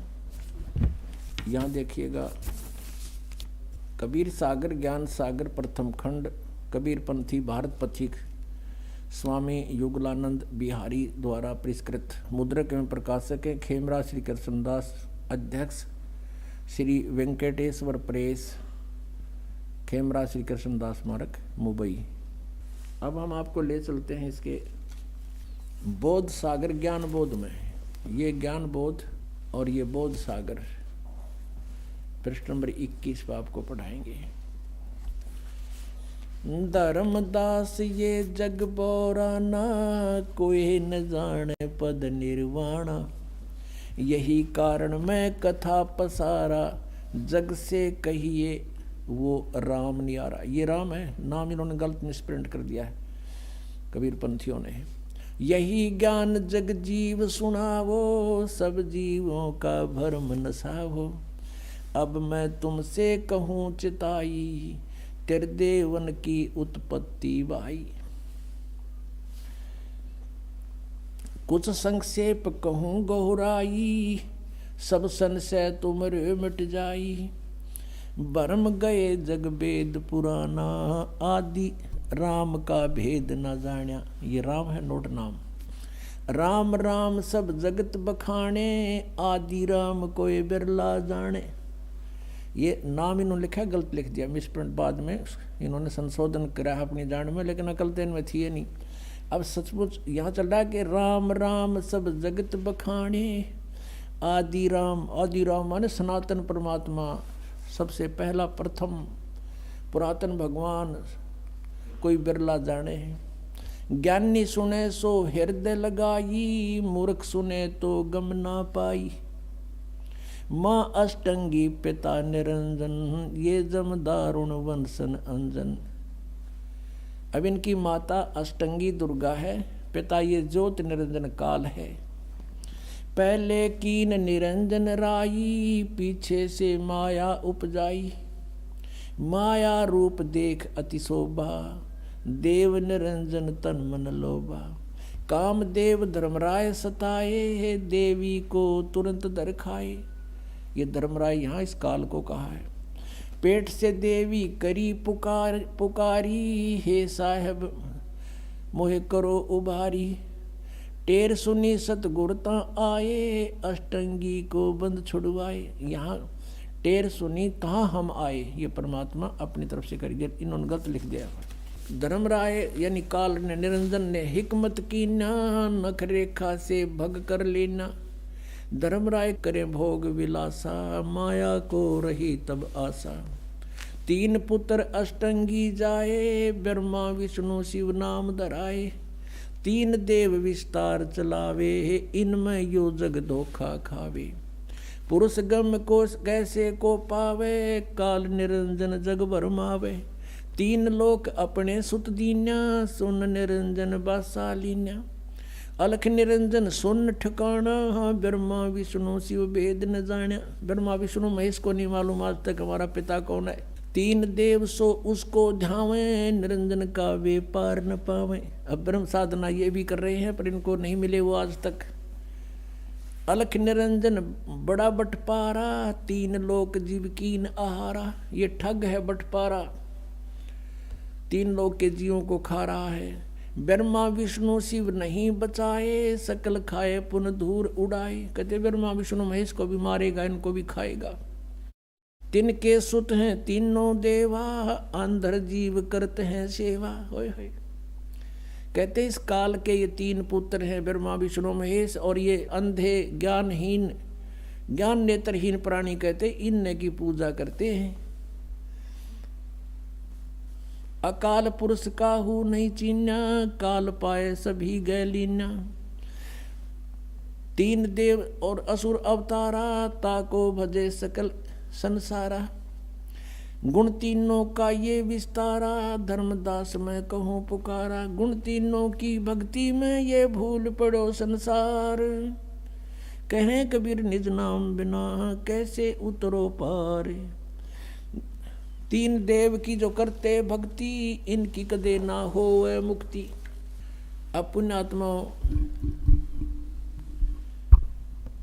कलेजा फट जा जब बुद्धिमान व्यक्ति हो। अरे 600 वर्ष पहले आकर के ये वाणी जिसना मन पढ़ कहा करते थे अशिक्षित और वेद शास्त्रों को नहीं जानता, और उन्होंने ये लिख रखा है कि ऐसा ऐसा था, और आज यही हमारे सदग्रंथों में लिखा हुआ मिल जावे तो पुण्यात्माओं भगवान कौन है? कबीर इज गॉड, परमात्मा ही बता सकता है। जैसे गीता ज्ञान दाता ये ब्रह्म है, यही काल है, अपने पुत्र श्री कृष्ण में प्रवेश करके ये बोल रहा, ये ऐसी ही लीला करता है, ये सबके किसी के सामने नहीं आता। श्रीमद् भगवद गीता अध्याय नंबर 4 श्लोक नंबर 5 और 9 में ये स्वयं कहता है, अर्जुन तेरे और मेरे बहुत जन्म हो चुके हैं, तू नहीं जानता मैं जानता हूँ, मेरे कर्म और जन्म अलौकिक है। इसके कर्म अलौकिक यूँ हैं, यूँ किसी में प्रवेश करके बोल पड़ता है। और गीता जी अध्याय नंबर 7 के श्लोक नंबर 24-25 में कहा है कि ये मूर्ख समुदाय सामने खड़े सैनिक मुझे ये कृष्ण मान रहे होंगे, आई एम नॉट कृष्ण। मुझ अव्यक्त को ये व्यक्ति आप न मननते, ये मुझे कृष्ण मान रहे होंगे जो मैं ये बोल रहा हूँ। मैं कृष्ण नहीं हूँ, मैं अपनी योग माया से छुपा रहता हूँ, मैं कभी किसी के समक्ष प्रकट नहीं होता। ये मेरा अटल अनुतम घटिया नियम है, मैं कभी किसी के सामने नहीं आता, मैं छुपा रहता हूँ, गुप्त रहता हूँ।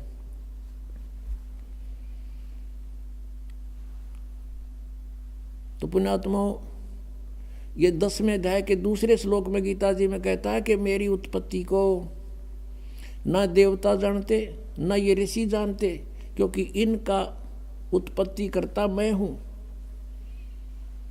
अब पिताजी की उत्पत्ति को संतान नहीं जान सकती, दादाजी बता दे सारी डेट ऑफ बर्थ। तो हमारे दादाजी ने आके कबीर परमेश्वर ने इनकी डेट ऑफ बर्थ बता रखी है और इस ब्रह्म की उत्पत्ति बता रखी है। इनके बाप की भी उत्पत्ति बता रखी है, पिता की कैसे उत्पन्न हुआ था वो। तो कौन है वो भगवान जिसने सारी सृष्टि रची? कबीर इज गॉड, वो कबीर परमेश्वर है। अनंत कोट ब्रह्मांड का एक रति नहीं भारे, सतगुरु पुरुष कबीर हैं ये कुल के सिरजनहार। अनंत कोट ब्रह्मांड का एक रति नहीं भार। अब जैसे वैज्ञानिक ने वायुयान बना दिया और बना के घुमा दिया और बीच में बैठ गया, बताओ उस पर कैसे भार हुआ?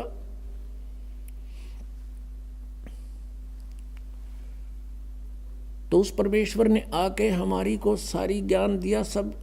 अब आपको दिखाते हैं पवित्र सदग्रंथों में, देखिएगा शिव पुराण। यह है संक्षिप्त शिव पुराण, सचित्र मोटा टाइप, केवल हिंदी, गीता प्रेस गोरखपुर से प्रकाशित।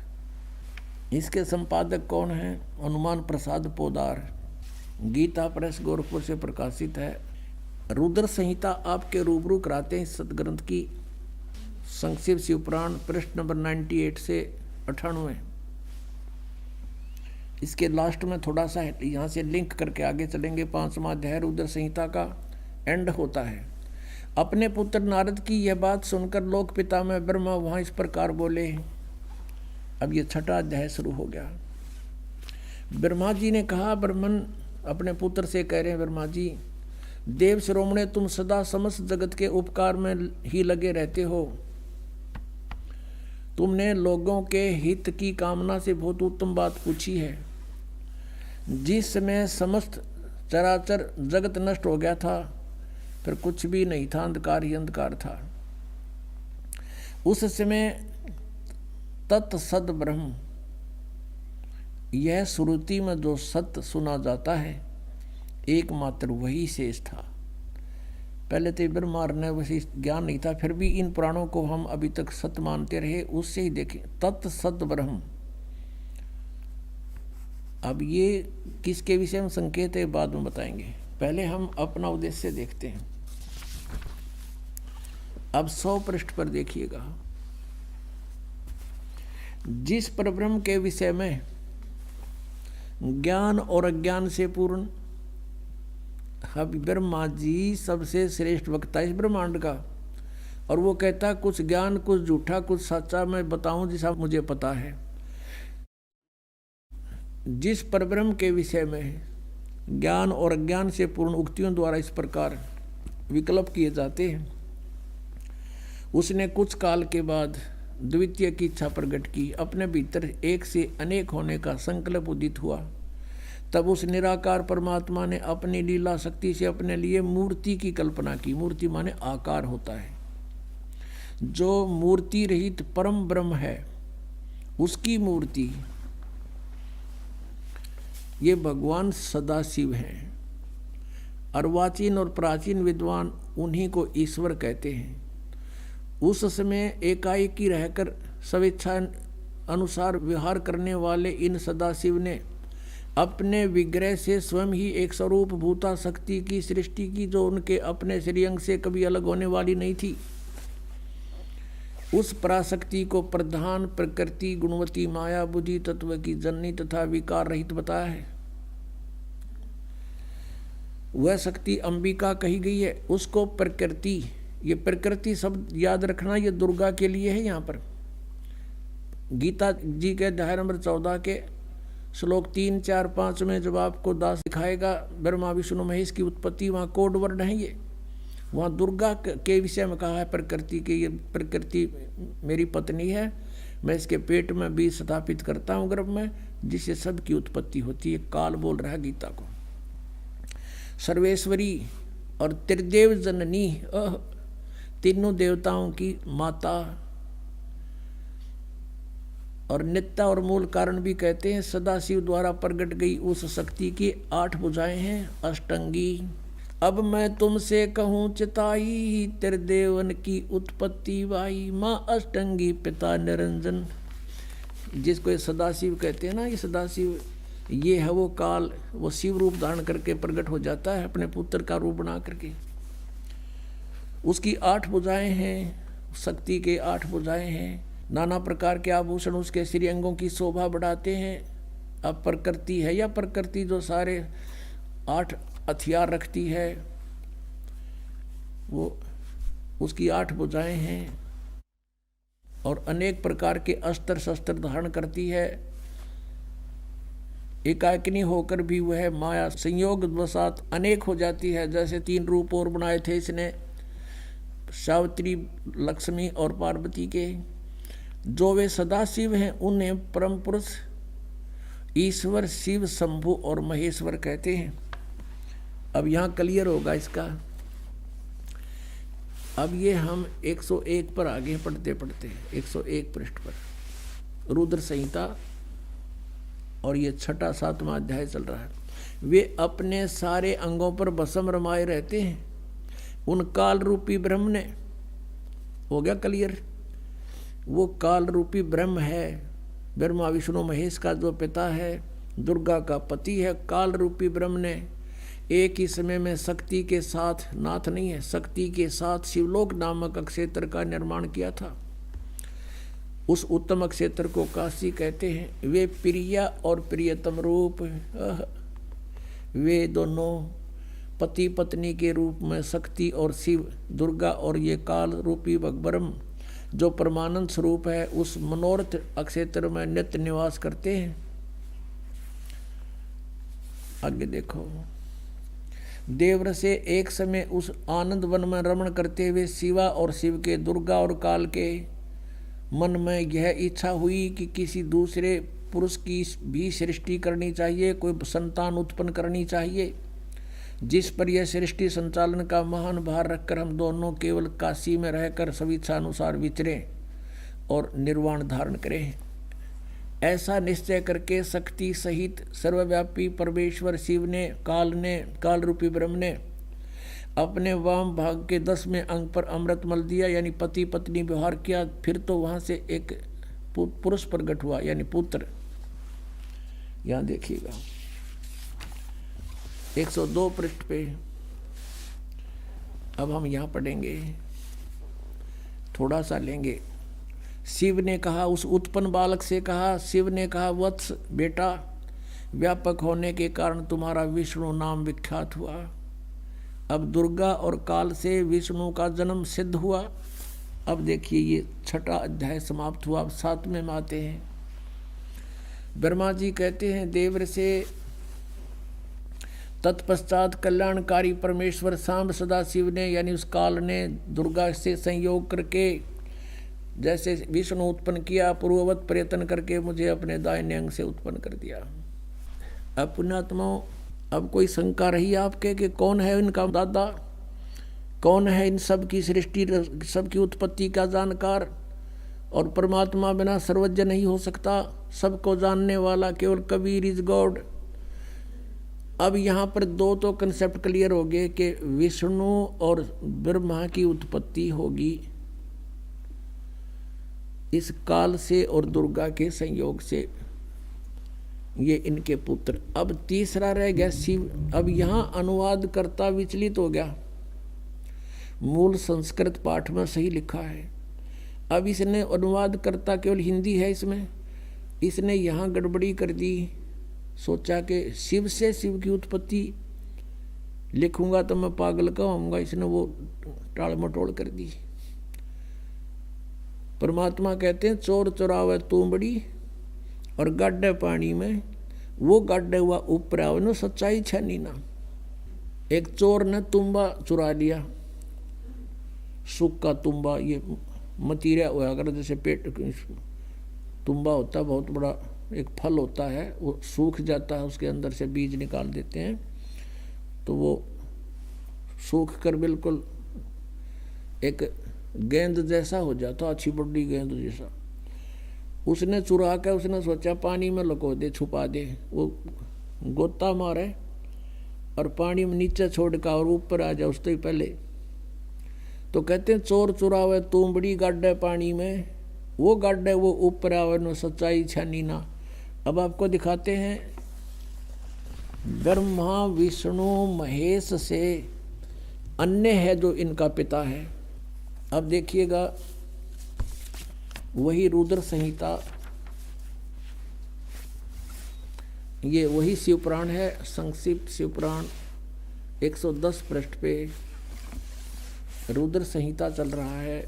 अब यहाँ हम 9वें अध्याय में आगे लास्ट में, इस प्रकार ब्रह्मा विष्णु तथा रुद्र इन 3 देवताओं में गुण हैं, परंतु शिव गुणातीत माने गए हैं। रजगुण ब्रह्मा, सतगुण विष्णु, तमगुण शिव, ये भी सिद्ध हो गया इन तीनों में गुण है, परंतु वो शिव यानी सदाशिव, ये काल रूपी ब्रह्म, ये इन तीनों से अलग है। यहाँ पर रुद्र शब्द लिख के इन्हें फेर गड़बड़ी कर दी, इन्हें सोचेंगे रुद्र तो अलग है कोई, आगे इसका कंसेप्ट और क्लियर कर दिया। अब जैसा कि आपको रह रह कर दास ज्ञान कराता है, लेकिन आप विद्यार्थी हो, कई बार ऐसा होता है कि आप सत्संग अटेंड नहीं कर पाते, उस समय वो टॉपिक चल पड़ता है। कैसे भ्रमित हैं, कहते हैं 3 देव सो उसको ध्यावें, निरंजन का हुआ पार नहीं पावें। ऋषि मुनियों ने परमात्मा प्राप्ति के लिए वेदों को पढ़ा, ओम नाम को पूर्ण परमात्मा का मान लिया, ब्रह्म को सुप्रीम गॉड मान लिया, हठ योग किया, ओम नाम का जाप किया, लेकिन कुछ भी हासिल ना हुआ। तो जैसे क्या हुआ, समाधि लगाते थे, मेडिटेशन करते थे, समाधिस्थ हो जाते थे। तो ये काल कैसे छल करता है, किसी को ब्रह्मा के रूप में दर्शन दे देता है समाधि दशा में, तो वो कहता है Brahma is God, Brahma is God, Brahma ही परमात्मा है, तो छुपाए बैठे अपने आप को, मैंने समाधि में देख लिया ये तो भगवान है।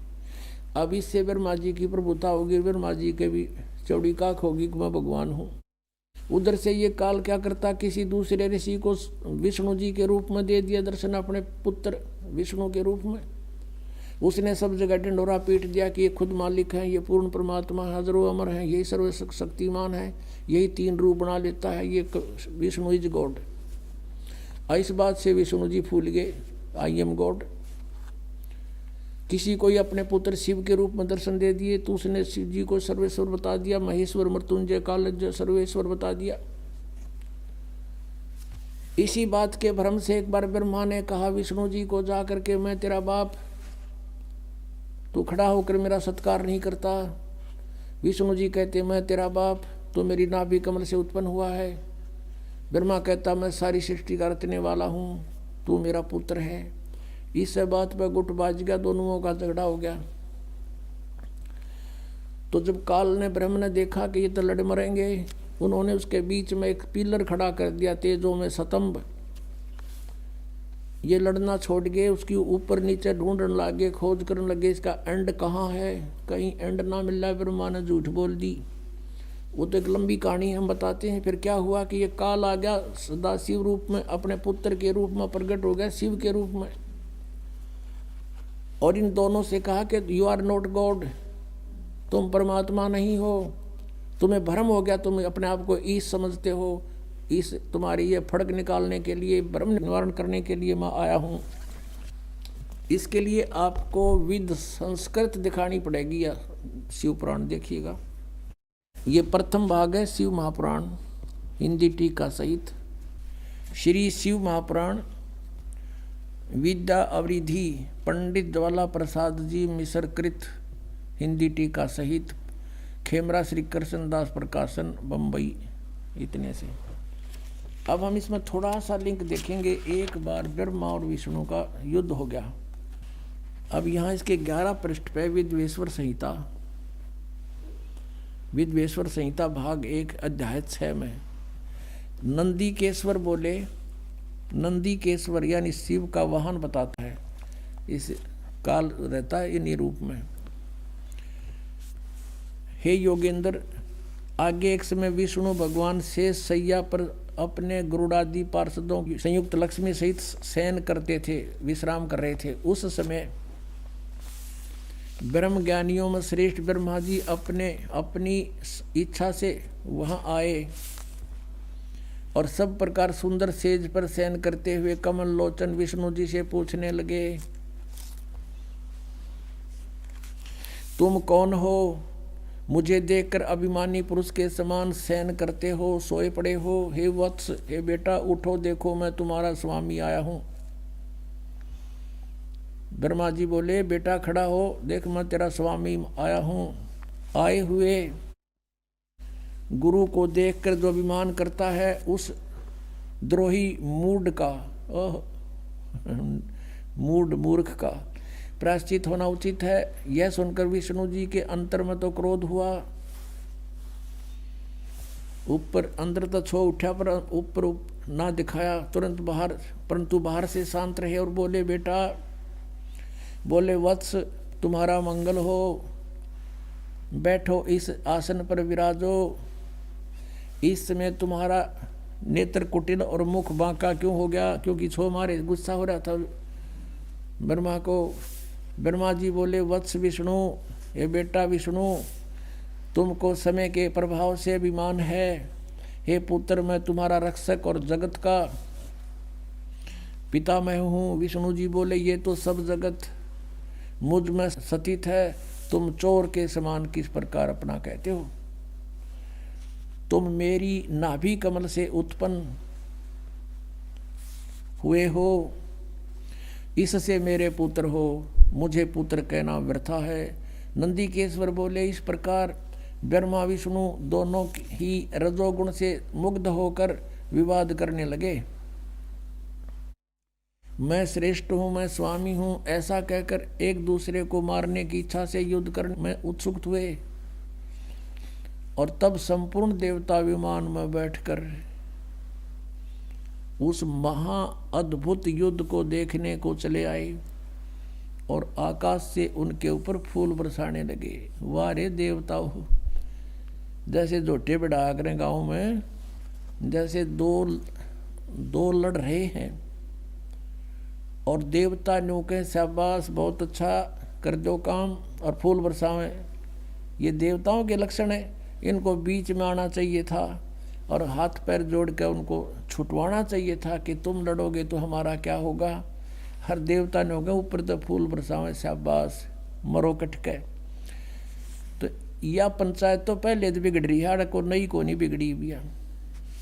ये वहीं से देवताओं के लक्षण ताम हमारे जैसे यहाँ इस पृथ्वी लोक के फिर क्या होगा, ये तो सोचने की बात है। अंडरस्टूड है हम किसे होंगे फिर। अब इनका झगड़ा हो गया, फिर बीच में अब शॉर्टकट में बताऊंगा, ये थोड़ा सा दिखाना जरूरी था। जिनको हम पूजा करते उनकी बुद्धि कितनी थी, जिनको हम सर्वेश्वर महेश्वर और भगवान मान्या करते वो चौथी कक्षा के बच्चों जैसे नेचर के थे। चौथी तीसरी कक्षा के बालक झगड़ते हैं। अध्यापक पूछता है, क्यों झगड़ रहे थे बच्चों? वो कहता जी ये नो बोला मैं तेरा बाप है। दूसरा कहता कि नहीं जी पहले यूँ बोला मैं तेरा बाप, इसलिए एक दूसरे की गिरबान पकड़ रहे, लाल मुँह झगड़ रहे। तो हमारे भगवान जिनको हम परमात्मा सुप्रीम पावर मानना करते बड़े उनकी बुद्धि उन चौथी कक्षा जैसे बच्चों के जैसा स्वभाव था इनका।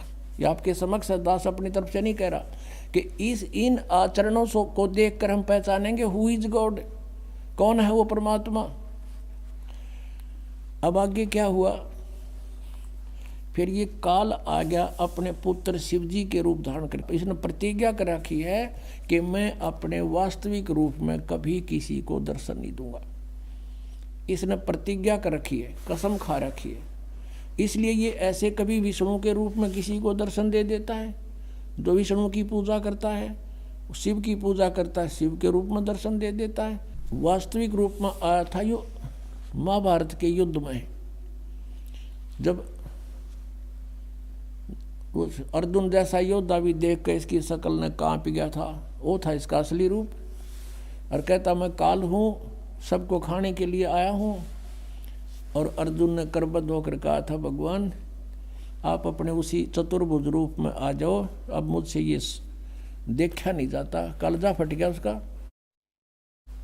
अब ये आ गया वहाँ पर शिव रूप में, इन दोनों के बीच में वो पिलर ठोक दिया, आके खड़ा हो गया और कहता कि मैं तुम्हारी बुद्धि ठिकाने करने आया हूँ, तुमने अपने आप को भगवान मान रखा है, यू आर नॉट गॉड। ये देखिएगा अब ये है पृष्ठ नंबर 17 पे, पहले हमने 11 पर पढ़ा था। विद्वेश्वर संहिता अध्याय 9। उन दोनों की अज्ञानता और वैर को दूर करने के अर्थ दोनों से कहा। किसने? उस सदा काल रूपी ब्रह्म ने, सदाशिव जिसको कहते हैं, इनके पिता ने क्या कहा? मेरे सकल और निष्कल भेद से दो रूप हैं, परंतु और ईश्वर नहीं। इस कारण से उनके दो रूप नहीं हो सकते। पहले सतम रूप यानी वो पिल्लर रूप में खड़ा हो गया था, और पीछे मूर्तिमान रूप धारण किया। इसमें ब्रह्म निष्कल है और ईश्वर रूप सगुण है। यह मेरे दोनों रूप सिद्ध हैं, दूसरे किसी के नहीं। और देखो कमाल करते, नहीं हो सकते। इस कारण तुम दोनों को अथवा दूसरों को ईश्वरत्व की प्राप्ति नहीं हो सकती। तुमने जो अज्ञानता से अपने को ईश यानी भगवान मान लिया, ये बड़ा ही अद्भुत हुआ। उसको दूर करने को ही मैं रण स्थान में आया। तुमने जो अज्ञान से ब्रह्मा और विष्णु को कह रहे हैं, उनके पिता ये काल, अपने को ईश मान लिया। तुम ईश नहीं हो, यू आर नॉट गॉड। ये बड़ा ही अद्भुत हुआ। उसके दूर करने कोई मरण स्थान में आया। अब तुम अपना अभिमान त्याग कर मुझ ईश्वर में अपनी बुद्धि लगाओ। मेरे ही प्रसाद से लोक में सब अर्थ प्रकाश करते हैं। अब देखो ये स्पष्ट करता है, मैं ही परब्रह्म हूँ। अब ये मूर्ख बनाने की चेष्टा कर रहा है। मैं ही परब्रह्म हूँ, मेरा ही सकल कल अकल रूप है। ब्रह्म होने से मैं ईश्वर हूँ। अनुग्रह आदि कि मेरा कर्तव्य है। सर्वव्यापी होने से मैं जगत के वर्धक होने से मैं ब्रह्म हूँ। हे ब्रह्म केशव, समत्व और व्यापकत्व होने से मैं आत्मा हूँ। मैं इस सब का ईश हूँ। यह मेरा है, मेरे अतिरिक्त, मेरे सिवाय किसी दूसरे का नहीं है। प्रथम तो ब्रह्म तत्व के ज्ञान के निमित्त निष्कल ब्रह्म का परार दूर भार हुआ। अब हम अगले पृष्ठ पर देखते हैं, 18 पृष्ठ पे। अब यहाँ देखिएगा नीचे, हे पुत्रो, अब ये काल कह रहा अपने दोनों पुत्र ब्रह्मा और विष्णु को, हे पुत्रो, यह कृत आपने तप से प्राप्त किए हैं। कौन से कृत, कौन सी जॉब? उत्पत्ति और स्थिति, सृष्टि। देखो, हे पुत्रो, यह कृत आपने तप से प्राप्त किए हैं, जो कि सृष्टि, उत्पत्ति और पालन कहता है। सो मैंने प्रसन्न होकर तुम्हें दिए हैं। इसी प्रकार दूसरे दो कृत, अब देखो सारा कंसेप्ट क्लियर हो गया। अब वक्ता है ये काल, और कहते हैं दो कृत और रुद्र और महेश को प्रदान किए हैं।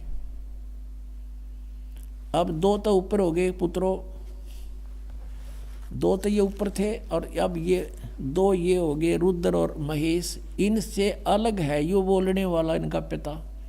इतना ही कंसेप्ट क्लियर करना था अपन, यहाँ और आगे नहीं। और थोड़ा सा और दिखा देता हूँ आपको। अब यहाँ देखो 19 पृष्ठ पे ये सिद्ध होगा कि गीता ज्ञान भी यही दे रहा था। 19 पृष्ठ है ये, विद्वेश्वर संहिता ही चल रही है ये, अध्याय 10 में। अब यहाँ ये बता रहा है, हे सौम्य, मेरे ज्ञान से विमुख होने से तुम्हें अज्ञानता आ गई। मेरा ज्ञान होने से ऐसा नहीं होता, ज्ञान और रूप महेश के तुल्य हो जाता। इस कारण उस ज्ञान की सिद्धि के निमित्त ओंकार नामक मंत्र जप करो। यही अभिमान को दूर करने वाला है।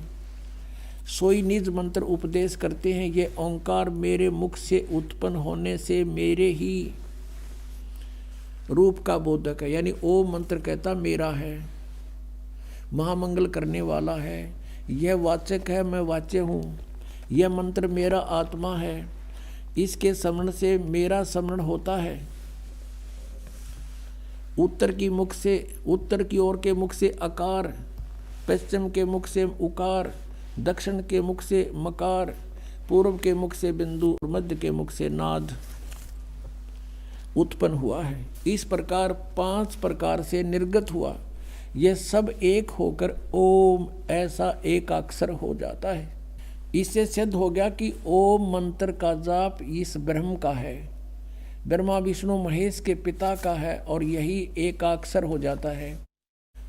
और यह सब नाम रूपात्मक वेद भूत दोनों कुल अर्थात स्त्री पुरुष भेद से भौतिक शरीर वर्ग से 2 का भेद वाला है, वह इसी मंत्र से व्याप्त है और शिव शक्ति का बोधक है।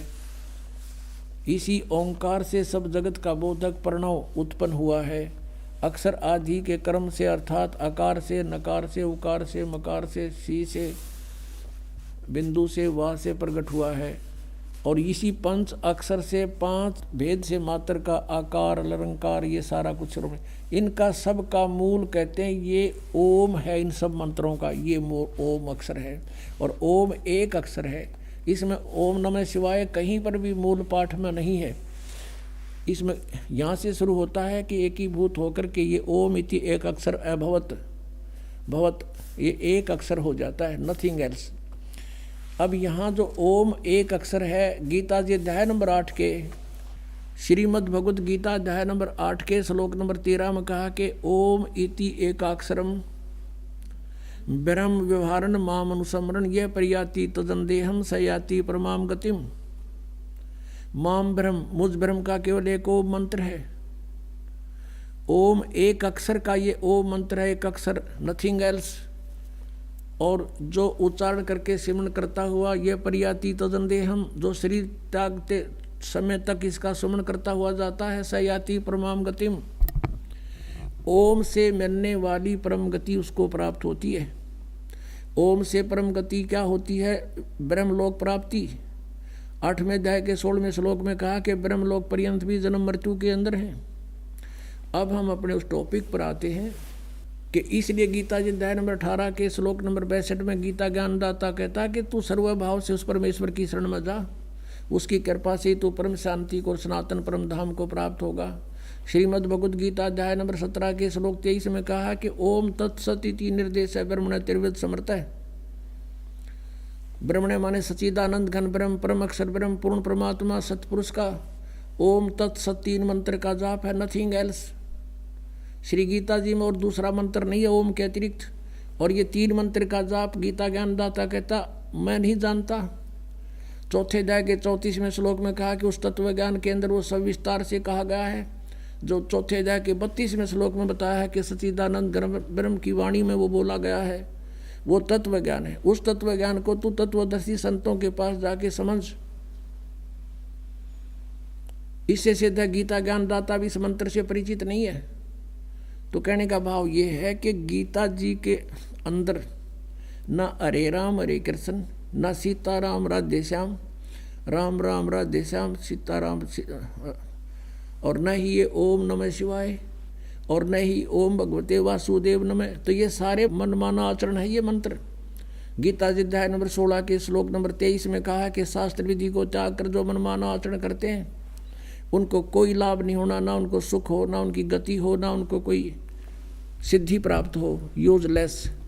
और जो श्राद्ध कढ़ाते हैं, ये अस्थियाँ चुनवाते हैं, गीता जी अध्याय नंबर 9 के श्लोक नंबर 25 में कहा है कि जो भूत पूजेंगे भूत बनेंगे, देवताओं को पूजेंगे उनके नौकर लगेंगे जाकर उनके लोक में जा कर के, और जो मुझे पूजेगा वो मुझे प्राप्त होगा। तो वो भी कंसेप्ट क्लियर कर रखा कि ये साधना नहीं करनी चाहिए। तो गीता जी जो है ये हमारा एक सदग्रंथों में से एक भक्ति का सदग्रंथ है। अब प्रसंग चल रहा था कि ब्रह्मा विष्णु महेश के माता पिता कौन है। कंसेप्ट क्लियर हो गया। दुर्गा इनकी माता है, युकाल रूपी ब्रह्म ये इनका पिता है।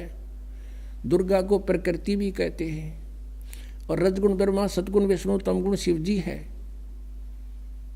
ये भी आपको दिखाते हैं। फिर श्रीमद् भगवत गीता में आपको दिखाएंगे ब्रह्मा विष्णु महेश की उत्पत्ति दुर्गा और काल से। ये देखिएगा, ये है श्रीमद् देवी भागवत यानी देवी पुराण, शक्ति पुराण, हिंदी टीका सहित भाग 1। ये कहाँ से छपा है? अथ देवी भागवतम सभाष्टिकम समात्यम। खेमरा श्री कृष्ण दास प्रकाशन बम्बई 4 का। अब हम यहाँ आते हैं। अथ श्रीमद देवी भागवते भाषा टीका युक्ते तृतीय स्कंध प्रारंभते। अब तीसरा स्कंध हम देख रहे हैं। इसका प्रश्न नंबर इसके भी 11 पर। पहले हमने शिवपुराण देखा था, इसके 11 पे, और ये तृतीय स्कंध है भाषा टीका तृतीय स्कंध अध्याय 5 में। यहाँ पर हम पढ़ेंगे, भगवान शिव कह रहा है अपनी दुर्गा माता को, हे माता, यदि हमारे ऊपर सदा आप दया युक्त हो तो हमको तमोगुण में किस प्रकार प्रदान किया, और ब्रह्मा रजोगुण और हरि सतोगुण यानी विष्णु को सतोगुण क्यों युक्त किए। अब यहाँ देखिएगा, हम अब संस्कृत पढ़ेंगे। यदि दया धर्मना न सदाम्बिके कथम अहम विहित च। यदि आप दयालु हो माता तो मुझे किस प्रकार बना दिया।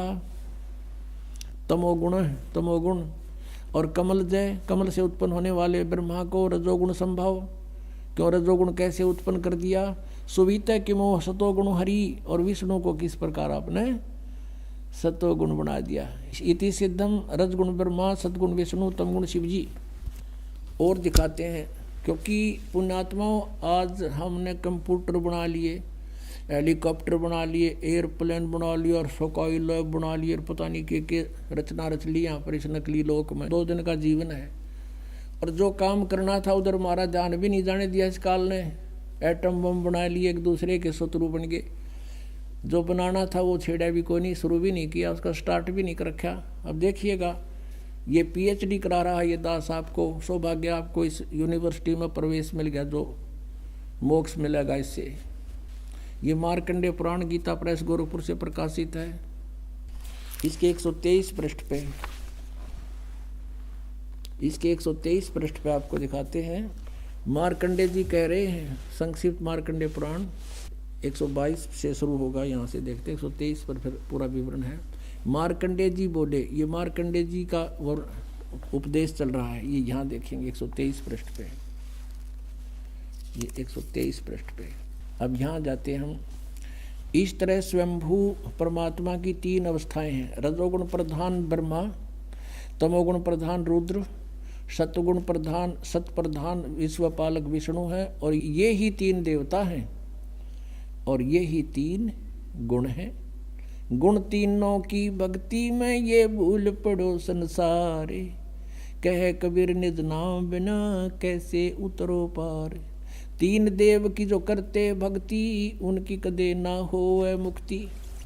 अब ये कंसेप्ट क्लियर हो गया। रजगुण ब्रह्मा है, सतगुण विष्णु, तमगुण शिव जी। अब और दिखाते हैं, ब्रह्मा विष्णु महेश नासवान है। उसके बाद आपको श्रीमद् भगवद गीता में दिखाएंगे इनकी उत्पत्ति दुर्गा और काल से।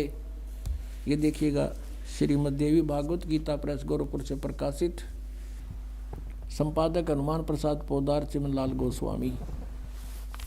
इसके 123 पृष्ठ को दिखाएंगे बस थोड़ा सा, 123 पृष्ठ पे।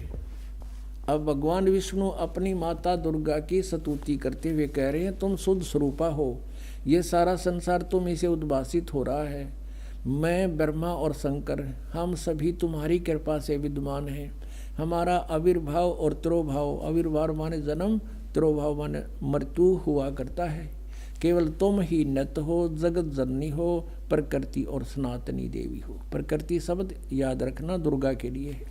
भगवान शंकर बोले, देवी यदि माँ भाग विष्णु तुम ही से प्रकट हुए हैं, उस तो उनके बाद उत्पन्न होने वाले ब्रह्मा भी तुम्हारे ही बालक हुए। फिर मैं तमोगुणी लीला करने वाला शंकर क्या तुम्हारी संतान नहीं हुआ? अर्थात मुझे भी उत्पन्न करने वाली तुम ही हो। शिवे, संपूर्ण संसार की सृष्टि करने में तुम बड़ी चतुर हो। कंसेप्ट क्लियर हुआ? इस संसार की सृष्टि स्थिति और संहार में तुम्हारे गुण सदा समर्थ हैं। उन्हीं तीनों गुण से उत्पन्न हम ब्रह्मा विष्णु एवं शंकर नियमानुसार कार्य में तत्पर रहते। हम तो केवल आप वर्क डन दे सकते हैं, किसी का कोई परिवर्तन नहीं कर सकते। अब इससे 4 कंसेप्ट क्लियर हो गए। इस पवित्र पुराण देवी पुराण के इन चंद लाइनों में 4 कंसेप्ट क्लियर हो गए। एक तो ये हो गया कि ब्रह्मा विष्णु महेश इनकी जन्म मृत्यु होती है, दूसरा ये हो गया कि इनकी माता दुर्गा है, और तीसरा ये हो गया रजगुण ब्रह्मा सतगुण विष्णु तमगुण शिव जी, और चौथा ये हो गया कि ये केवल वर्क डन, जैसा कर्म करोगे वैसा ही दे सकते, इसमें कोई परिवर्तन नहीं कर सकते। और पांचवा ये भी हो गया कि दुर्गा को प्रकृति भी कहते हैं। अब देखिएगा पवित्र श्रीमद् भगवत गीता, गीता प्रेस गोरखपुर से प्रकाशित है, जय दयाल गोविंद का इसके अनुवादक है। अब 14वें अध्याय के 3 श्लोक ये कंसेप्ट क्लियर कर देंगे। कोड वर्ड है, चारों वेदों का संक्षिप्त वर्णन है, ये बहुत ही शॉर्ट में। अब देखना यहां से, ये है चतुर्दशो अध्याय, 14वां अध्याय, अध्याय 14 और श्रीमद् भगवत गीता। यहां देखते श्लोक से, हे अर्जुन, मेरी महत ब्रह्म रूप मूल प्रकृति, वैसे ही इन्होंने यहाँ अनुवाद गलत कर रखा है, वैसे इसी से देखेंगे। प्रकृति सर्वभूतों की, सभी प्राणियों की योनि अर्थात गर्भाधान स्थान है, और मैं उस योनि में चेतन समुदाय गर्भ को स्थापन करता हूँ।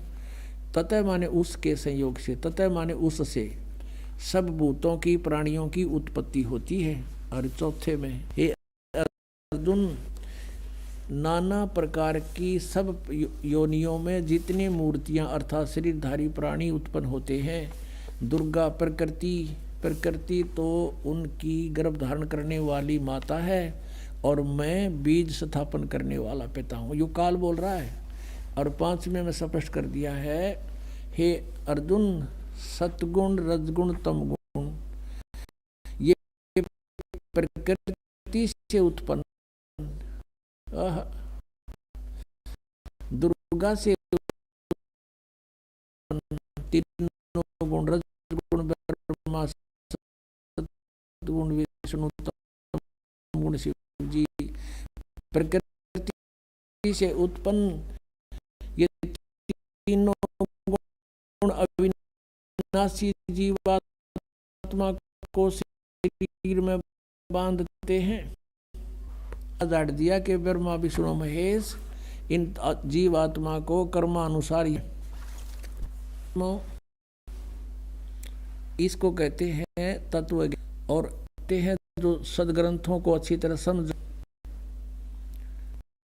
और पुण्यात्माओं, सौभाग्य आपका, आप बहुत पहले चरणों में टोल के टोल झुंड के फंसे पड़े हैं, उनको जो भी सच्चाई का पता लगेगा होंगे बैठ के कर्माना जुल्म किया इन्होंने हमारे साथ, हम इन नालायका ने अपना कर्म के जाल में फंसा दिए। यहाँ पैर टन दूर नहीं है, आगल नहीं है के लिए, तो क्या परमात्मा पाने के लिए उन नकलियों को नहीं छोड़ देंगे? जिस दिन उनको ज्ञान हो जाएगा, एक भी ढूंढा नहीं पाओगे उनके पास, वो एकले बैठे पाओगे, क्या उनके परिचर पाओगे उड़े बैठे, बाकी सब आ गए होंगे। यहाँ पर एक गांव में एक अंधा था, अंधा, वो बाहर से आता था, और वहाँ क्या करता था, वो भजन सुनाया करता, रागनी रुगनी गाता था, इंटरटेनमेंट कराता था। उसके बदले उसने कुछ पैसे दान हो जाते थे, वो हफ्ते 10 दिन में आगे डा करता उड़े। तो उनको क्या हुआ, एक बार उन व्यक्तियों ने सोचा भाई यो तो 10वें दिन आले है और ये सिर में दर्द करे, तो उन्होंने कहा कि सूरदास, आज तो बहुत घने व्यक्ति आवेंगे और तेरे बाहर व्यवस्था करनी पड़ेगी। अच्छा भाई, बाहर कर देता है। वो बाहर बनी में जंगल में ले जाकर उड़ा खड़ा कर दिया। वो अगले सूरदास, इब तू आप सुना दे 4 बोल, और देख जनता बहुत आगी है, और तू बोलने जाइए, डटिए ना, नहीं तो बीच में उठ जाएंगे। और देख कति सन्नाटा छा रहा है ना, बहुत इंटरेस्टेड है तेरी बात सुन। उसने उड़ा खड़ा करके, वो 5-4 थे वो चले गए, वो एक लाए बांडे खड़ा। तो वहाँ एक रास्ते चलता व्यक्ति आ गया, वो कहने लगा, रे गाने वाले रुकना जरा। वो कुछ देर तक बोला नहीं, गाता रहा। फिर बोला, अरे भले आदमी, तने मैं पाया रास्ता बताने ने, ये कितने बैठे इनसे पूछ ले। ने बोला, तेरा फूफा बैठा है, एकला बांडा खड़ा खड़ा। तो इन गेला वाह बनेगी एक दिन इन सारे संतां के लिए, सारे बाज जाओगे यहाँ पर। अपने आत्माओं, परमात्मा ने आपके ऊपर रहम किया है। ये अब ये कंसेप्ट क्लियर हो गया कि पूर्ण परमात्मा कबीर परमेश्वर है, जो सारी सृष्टि की रचना को स्वयं ही ठीक ठीक बताता है। और जिस परमेश्वर ने 600 वर्ष पहले जो अपनी अमृतवाणी में ज्ञान लिखा था, आज हमारे पवित्र सदग्रंथों ने उसको सेकंड कर दिया, समर्थन दिया कि सचमुच ऐसा ही है। तो भाई कौन है भगवान? अब ये आपकी आत्मा मान जाएगी इस बात ने, क्योंकि दास ये चाहता है कि हम अपने भगवान ने पहचान दें, और उसको पहचानने के बाद फिर हम आप पर चिपक जाएंगे, इस तरह की तो दिखाई नहीं देगा। इसके अतिरिक्त हमें कोई, परमेश्वर ने स्वयं आकर कहा है, बंदी छोड़ दयाल जी, तुम तक हमारी दौड़े, जैसे काग जहाज का अब सूझत और न ठोरे।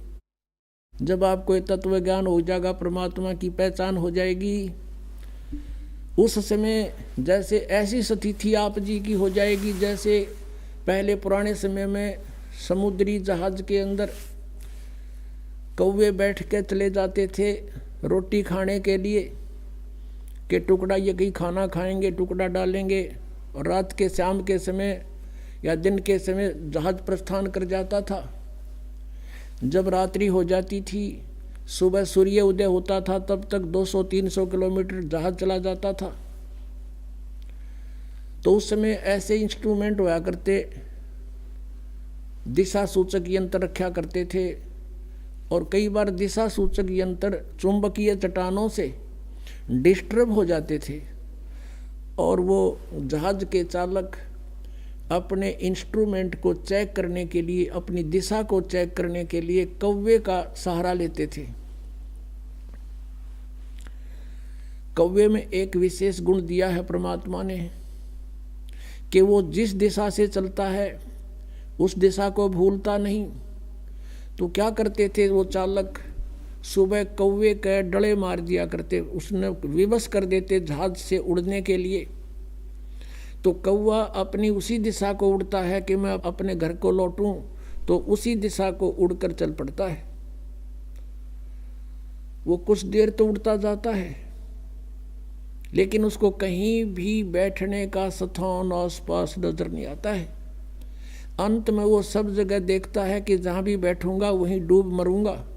तो वापस आकर के उसने उस जहाज पर ही शरण लेनी पड़ती है, वहीं वो एक बचाव का एकमात्र स्थान उसके लिए है, वो वहीं आकर बैठता है। उधर से जहाज वाले अपना दिशा सूचक अपनी दिशा को चेक कर लेते हैं, कौवा इस दिशा में गया है, हम इस दिशा से आए थे, तो अब हम ठीक चल रहे हैं या नहीं। तो कहने का भाव ये है पुण्यात्माओं,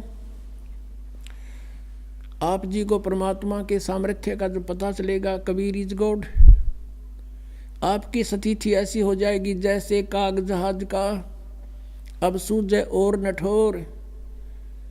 सब जहाँ भी बैठे वहीं डूब कर मरे, यानी और संत नहीं और भगवान नहीं और कहीं पर भी ये ज्ञान नहीं, तो फिर आपकी ये स्थिति हो जाएगी कि और कितने ठिकाना नहीं। और इसके लिए प्रयत्न किया जा रहा पुण्यात्माओं कि हम अपने परमात्मा को पहचान लें। परमेश्वर कहते हैं, मैं रोवत हूँ सृष्टि को, ये सृष्टि रोवे मोहे, और कह कबीर हमारे वियोग को और समझ नहीं सकता कोई। ये तो मुझे खोज रहे हैं भगवान सर्वशक्तिमान सुखदायक सब दुखों का दूर करने वाला, और मैं कहता हूँ मैं भगवान हूँ, लेकिन ये मुझे पहचानते नहीं के नहीं। कबीर किसने भगवान बना दिया। और जिन तुम भगवान मानो थे वो कहाँ से प्रमाणित थे? हम कहते थे पुराणों में ऐसा लिखा है, आप पुराणों ने बता दिया इनकी स्थिति के ब्यों थे इन भगवानों का। तो अब आपके परमात्मा पहचाना होगा। पुण्यात्माओं, अब ये जो समय आपको मिला है भगवान की भक्ति और ये ज्ञान सुनने का, अब देखो परमात्मा ने आपके लिए कितनी सुविधा प्राप्त करवाई है हम दासों से। तुम कितने कृपा पात्र हो उस परम पिता कबीर भगवान की, कितनी प्यारी आत्मा हो तुम, उन श्रेष्ठ आत्माओं में से हो जिनको वो खोजता फिर रहा है। सर्दी का मौसम है, रजाई आपके पास है, और ये दास परमात्मा की महिमा की बौछार आप पर कर रहा है। अब इसमें लटके ना लियो या ख्यास राखियो, नहीं तो भगवान रुष्ट गणा हो जाएगा। देख इतनी दूर आए और ये अमृत ज्ञान की तो खोजे तो नहीं पावे, और तुम लटके ले जाओ तो वो तो फिर एपिसोड गया ना, जितना आप लटके ले गए उसमें तो खो दिया सारा काम। तो परमात्मा पाने के लिए तो महापुरुषों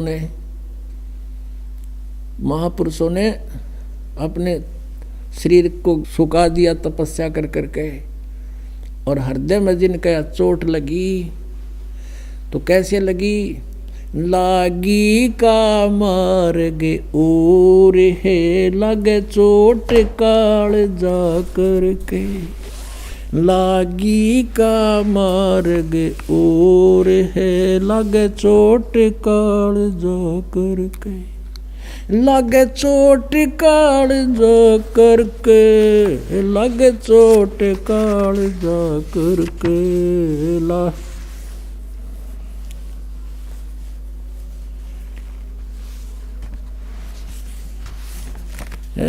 लागी का मार्ग और है लगे चोट कलेजा करके, लगे चोट काल जा करके, लागी का मार्ग।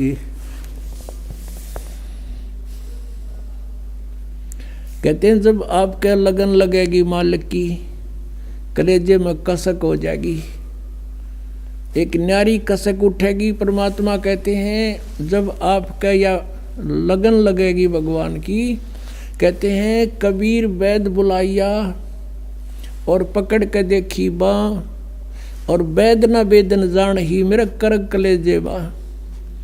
घरवाला ने सोचा कि तो बहुत बीमार सा हो गया, उदास सा रहता है, कोई भयंकर रोग हो गया इसके।